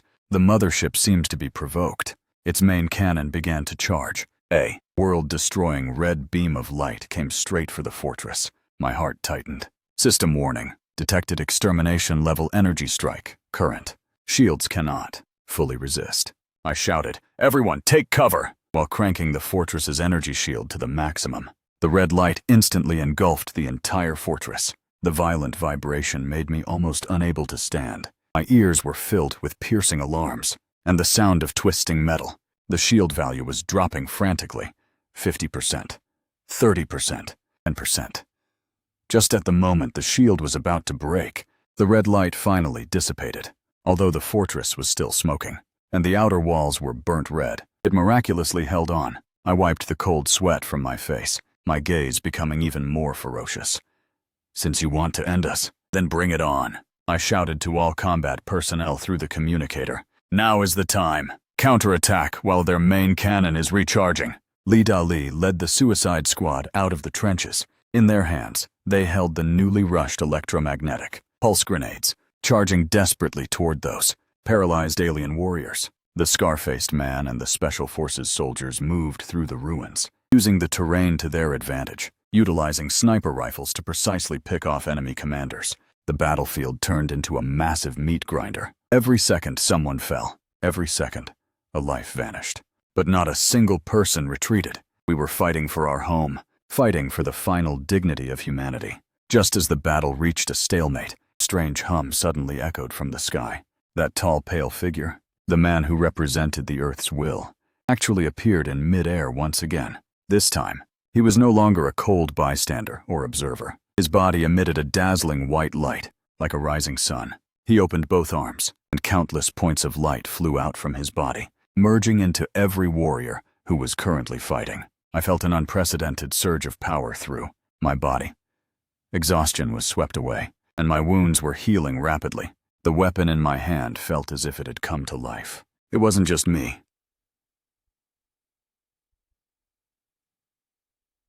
Everyone underwent an amazing transformation. Ordinary people became as agile as cheetahs, their strength becoming as immense as a bear's. Some were even able to manipulate the elements, summoning fire and lightning out of thin air. This was the final gift from the Earth's will. It had bestowed all of its energy upon us. The pale man's figure became transparent after releasing the energy. He looked down at this battlefield below, a gratified smile appearing on his face. Before dissipating, he left one final sentence. "Go. Humans, this is your planet. No one can take it away." This power became the last straw that broke the alien legion. We launched an all-out charge. Those originally insufferable alien warriors, in front of the empowered survivors, became vulnerable and easily defeated. Li Dali smashed an exoskeleton armor with one hammer strike. Wherever he passed, the aliens were turned to ashes. I operated the fortress, aiming the final high-energy particle cannon at the mothership in the sky. System prompt: energy overload. The fortress will be permanently damaged after firing. Confirm launch? I looked at that gargantuan object without a hint of hesitation and slammed down the launch button. Go to hell! A beam of light, more dazzling than any before, shot up into the sky, carrying the roar of all life on Earth. It pierced straight into the mothership's core engine. Time seemed to stand still at this moment. Then a burst of light erupted in the sky, brighter than even the sun. The massive explosion made the very earth tremble. That arrogant alien mothership disintegrated in mid-air. Fragments fell like meteors, burning as they streaked across the sky. The remaining alien soldiers on the ground, seeing their mothership destroyed, completely lost their will to fight. They threw down their weapons and surrendered, or self-destructed in despair. When the last explosion subsided, Area F fell into a brief silence. Then a deafening cheer erupted. People hugged each other, crying and shouting, "We won! We really won!" I slumped down in front of the control console, watching the data on the display gradually return to calm, and let out a long breath. Tang Xiaoyue and Xiao Wei rushed in and hugged me tightly, refusing to let go, their tears soaking my shoulders. I walked out of the fortress and looked at the scarred yet life-filled land. The morning light spilled down once again, and this time the haze was gone. There was no more fear, only infinite hope. Those lost comrades, those sacrificed heroes, their blood was not spilled in vain. Humanity not only survived this catastrophe, but also became stronger than ever before. We protected our home. We protected the future. And I, Luza, this small figure who once only wanted to survive, have finally, at the end of this apocalypse, found my own answer. As long as the heart's fire is not extinguished, hope lives forever. A rain of fire fell across the sky. The wreckage of that massive alien mothership smashed toward the earth like burning meteors. Although we had risked everything to destroy the mothership just now, the crisis was not completely resolved. A piece of the mothership's core, as massive as a hill, smashed directly toward the direction of Area F where we once stayed. The earth vibrated, emitting a deafening roar. Just then, the system issued a brand new notification sound. This time it was no longer that cold, rigid mechanical voice, but carried a hint of urgency and humanity. System emergency.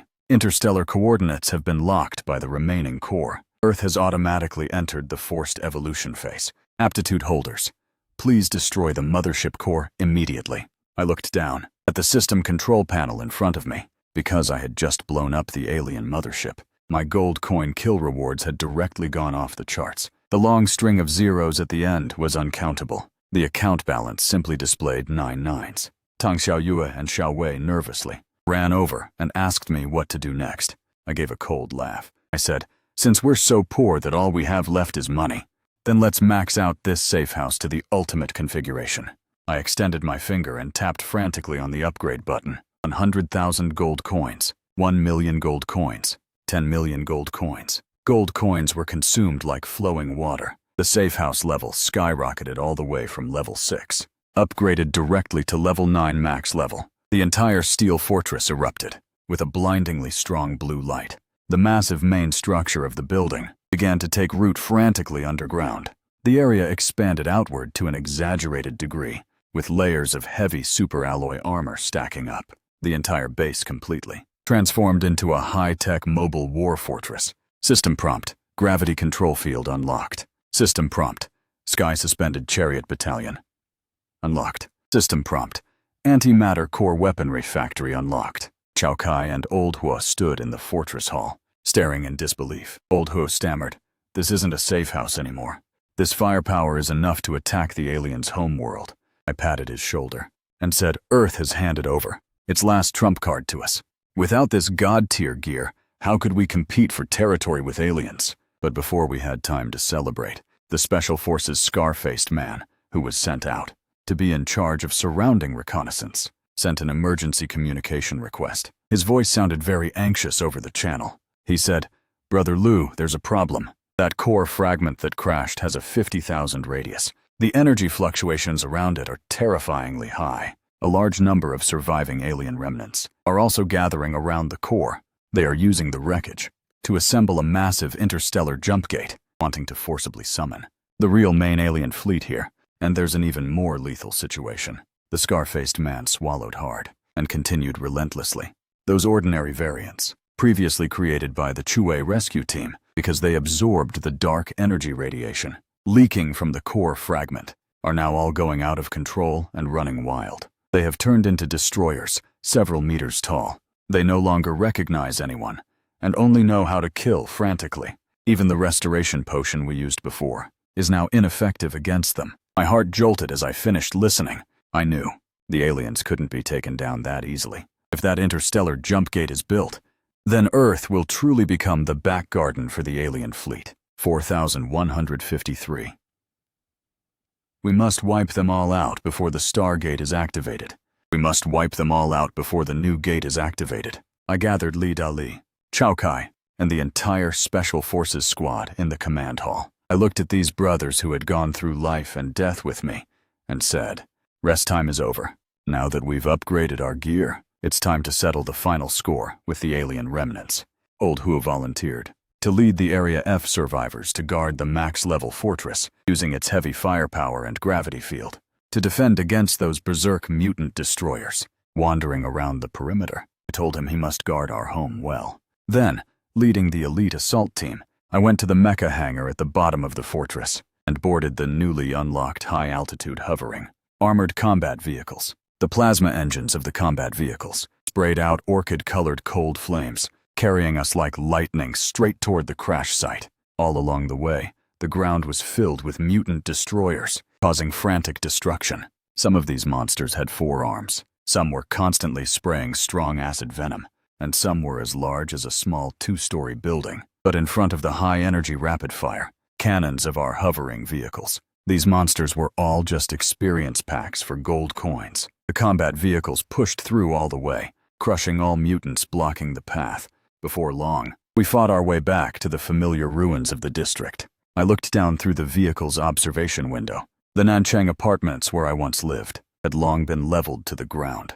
In its place was an incredibly massive, circular meteorite crater. The alien mothership's core had crashed right into the center of the deep pit, emitting a blinding purple light visible to the naked eye. The bottom of the pit was densely packed with the remaining alien soldiers and a large number of low-level variants they had enslaved as laborers. They were like worker ants, frantically hauling metal materials to assemble a massive Stargate frame, hundreds of meters high.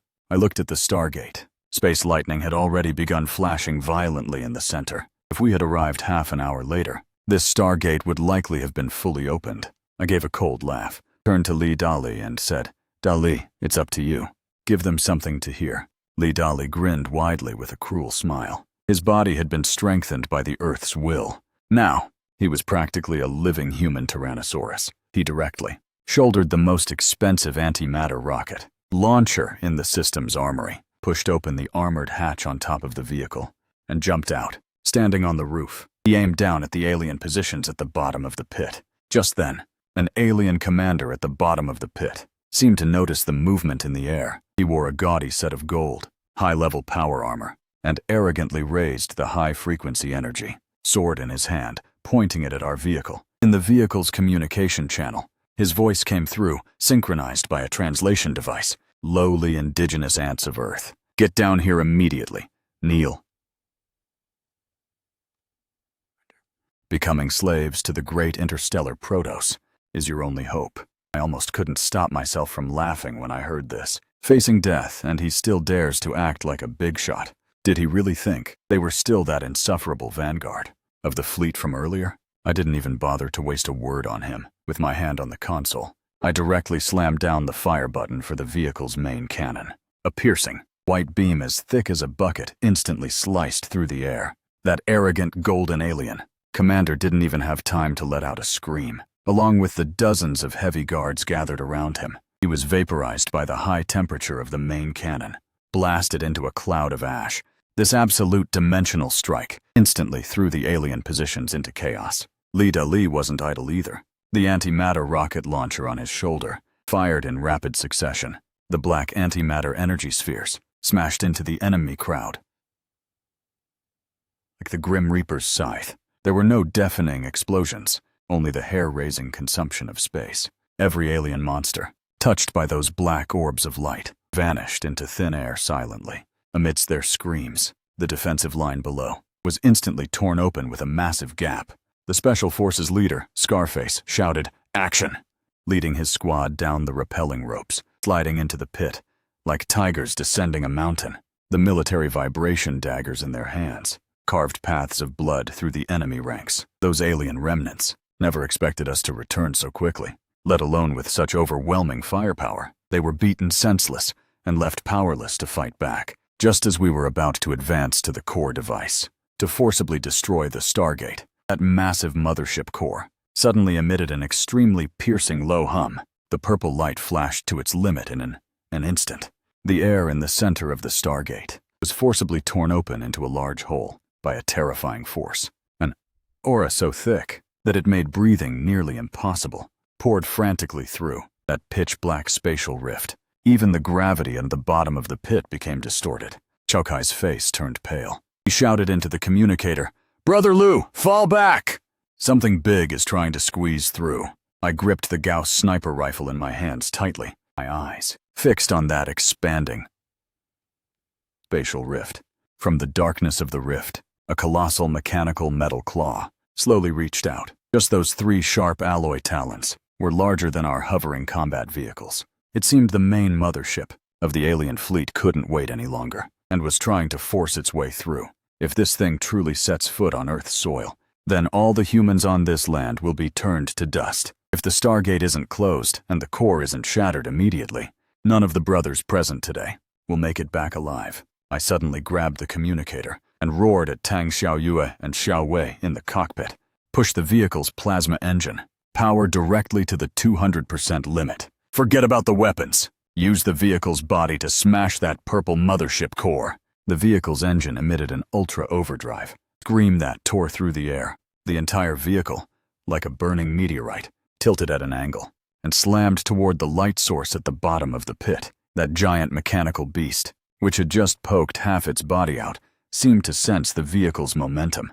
It let out a soul-shaking sonic roar and violently swung, that metal claw which blotted out the sun, creating a terrifying wind pressure. As it struck directly down at our vehicle, the distance closed rapidly before our eyes. The intense sense of weightlessness made me clutch my seatbelt tightly. Life, death, victory, and defeat all hinged on this 0.01-second encounter. That massive metal claw struck down with wind pressure that tore through space. The energy shield outside the vehicle emitted dense cracking sounds. The moment of contact, the entire vehicle was like a ping-pong ball hit by a sledgehammer, tumbling violently. I felt like my internal organs were being displaced. Due to the gravity distortion, I could hardly control my own body. In this critical moment of life and death struggle, I gritted my teeth again and activated the system's berserk overclocking mode. The remote control system of the Level 9 Max Fortress instantly took over the vehicle. The antimatter engine at the bottom of the vehicle began to spray frantically in reverse, completing a sidestep maneuver just 1 second before the claw could crush us. The vehicle scraped against the rock wall at the bottom of the pit, sending out a long string of dazzling sparks. In the instant of that near miss, first stared fixedly at that purple mothership core within arm's reach. The vehicle's self-destruct sequence had counted down to the final second. I grabbed Tang Xiaoyu and Xiao Wei beside me and pressed the ejection button for the solo escape pods. At the exact moment we were launched into the air, the hovering combat vehicle, carrying antimatter energy, slammed violently into the core. No sound came out, because at that moment, all sound was instantly swallowed by the newly created black hole. A pitch-black spatial ripple exploded from the point of impact. The originally dazzling purple light was sucked into the black hole like water being drained. Then came a mountain-collapsing gravitational collapse. That expanding interstellar jump gate began to violently twist and deform, like a piece of scrap paper, being frantically crumpled by an invisible giant hand. The massive, mechanical mother beast stuck in the middle of the gate let out a silent wail. Its body was shredded by the flickering spatial blades, like a knife cutting through tofu. Golden liquid and tiny mechanical parts sprayed out everywhere. Subsequently, that 100-meter-high Stargate imploded inward, accompanied by a violent flash of final white light. All products of alien technology turned into the most primitive dust. At the peak, those alien soldiers who didn't have time to evacuate instantly vanished into nothingness, having lost coordinate guidance and energy support. The alien aircraft in the sky that hadn't landed yet lost control and crashed one after another. The interstellar invasion that was enough to destroy Earth was completely declared over at this moment. I and several surviving brothers, relying on the escape pod's buffers, landed on the edge of the meteorite crater. Everyone looked down at the silent, deep pit and gasped for air. In Li Dali's hand, the broken warhammer slammed heavily onto the ground. He grinned with a blood-stained mouth, chuckling. Stupidly, Chao Kai slumped onto a pile of rubble and said, "We really survived this time." I looked toward the horizon, where that eerie red light was gradually fading away. The sunlight began to regain its clear and translucent color. It was a sign that our home was being reborn. But just as we were preparing to evacuate and return to the fortress, from behind the distant ruins came the sound of orderly engine roars. A dozen pitch-black, fully armored off-road vehicles lined up in formation and surrounded us. The car doors opened, and dozens of people in suits and leather shoes, with arrogant expressions, escorted an old man out of the vehicle. Behind this group of people followed a large number of mercenaries, carrying high-end weapons. On the old man's chest was pinned a Chue Rescue Team Supreme Commander medal that I had never seen before. He looked at me, covered in blood, with a condescending gaze. He clapped his hands and spoke with a business-like arrogance. He said, "Mr. Luja, your performance has exceeded our expectations. As aptitude holders who survived the disaster, you are now officially incorporated into the rescue team's Global Reconstruction Committee. That max-level safe house fortress in your hands must be immediately handed over to the committee's control. All the weapon data, systems, and gold coin balances inside will be confiscated. For the future of all humanity, you must make this sacrifice." The group of officials behind the old man nodded in agreement. One fat man among them stared greedily at the system interface on my wrist. He clamored, saying, "Now that the alien threat has been resolved, this world needs a new order. You crude people who only know how to kill are already useless. If you're smart, kneel down and hand over control immediately. Otherwise, the committee will sanction you for crimes against humanity." Li Dali was so angry he was about to swing, his fist in charge. I extended my arm and stopped my angry brothers. I looked coldly at that sanctimonious old man and said, "When those brothers were at the front risking their lives, where were you hiding? When the alien mothership was right in our faces, what was your committee doing then? Now that the war is over, you want to come out and take the credit, even using the future of humanity as a fig leaf. What I hate most in my life is vermin like you who hide in the back and plot against others." The old man's face darkened, and he violently waved his left hand. Dozens of special plasma suppression guns were immediately aimed at our heads. He said, "You don't call the shots in the current situation. The committee controls 80% of the world's remaining shelters and supplies. Your level 9 fortress may be powerful, but after all, there is only one of you. If you refuse to cooperate, we will make you disappear completely into the dust of history." I couldn't help but burst out laughing after hearing this. Since I had just fought through the alien core, my homeowner level had long ago broken through the system's limits. I tapped open the system panel I carried with me and lightly pressed the recall button for the server-wide Supreme Command. At that exact moment, the originally cloudless sky suddenly developed a massive shadow. It was our level 9 mobile combat fortress. It had activated full-speed hover mode and teleported directly above these ruins. The hundreds of meters-long heavy armored base pressed down like a piece of man-made land. The gravity field adjustment devices at the bottom of the fortress operated frantically. The vehicles and mercenaries brought by the old man instantly felt their bodies become heavy. Every one of them was like a dead dog, pinned firmly to the ground by the terrifying gravity. They couldn't even move a pinky finger. The officials, who were just now insufferably arrogant, were all now so terrified they were losing control of their bowels. I slowly walked up to that pale-faced old man. I looked down into his eyes, which were filled with fear, and said, "Who told you we only have one fortress?"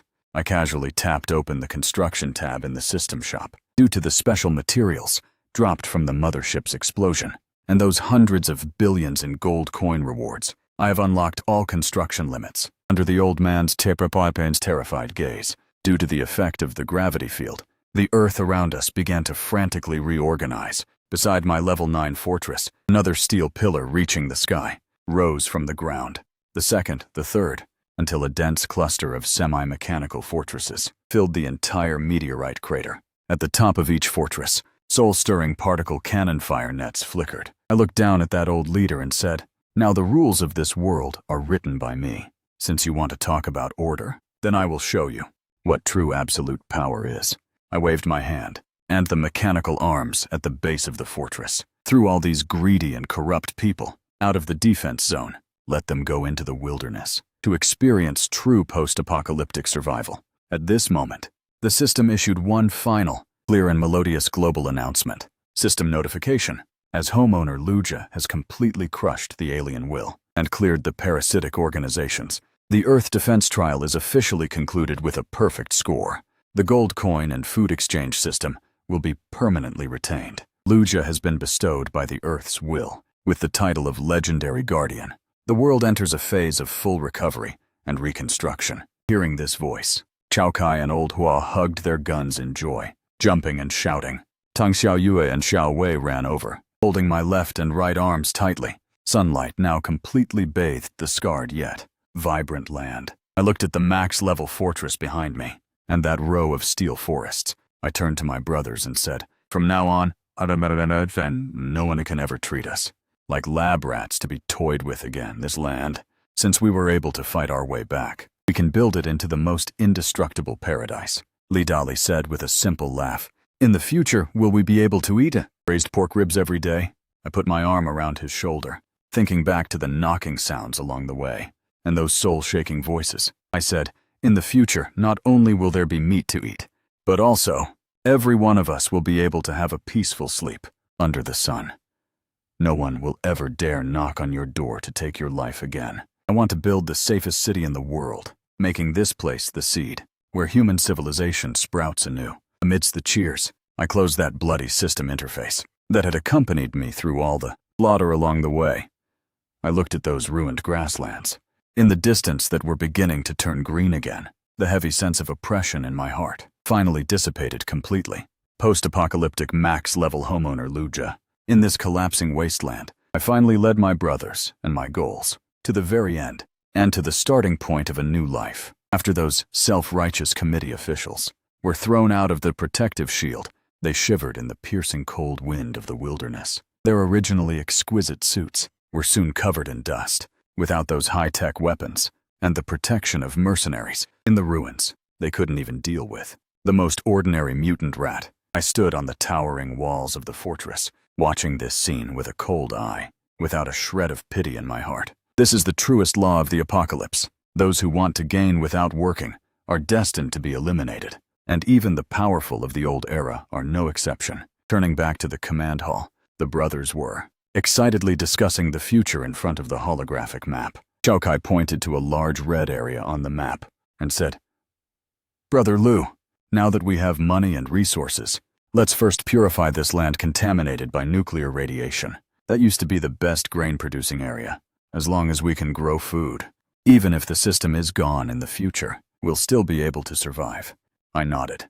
This is exactly what I wanted to do. Although anything can be bought in the system shop now, relying on the system is not a long-term solution after all. Only by restoring Earth's own self-healing capacity can human civilization truly continue. I opened that max-level system panel that countless people envied. In the environmental transformation column, I clicked Purchase. Purchase without hesitation. Thousands of fully automated environmental purification robots flew out from the fortress hangar like a swarm of bees. They worked tirelessly on the ruins, neutralizing radiation, decomposing waste, and reshaping the soil. The originally gray sky grew bluer by the day under the influence of the purification field. The remains of dead trees were pushed down, replaced by rows of bright green saplings. In just 1 month, the land within 100 miles around the fortress was reclad in green. Clear river water flowed through the riverbeds once again. This miraculous sight attracted scattered survivors from all over the world. They brought their families over mountains and ridges just to catch a glimpse of the legendary City of Hope. For these ordinary people who truly wanted to survive, I opened the gates wide. As long as they were willing to work and obey the rules here, they could obtain shelter and food. Soon, brand new residential buildings were built around the fortress. They were no longer those dark, oppressive underground shelters, but modern apartments with large floor-to-ceiling windows that let the sunlight pour in. Li Dali became the Minister of Construction for the new city.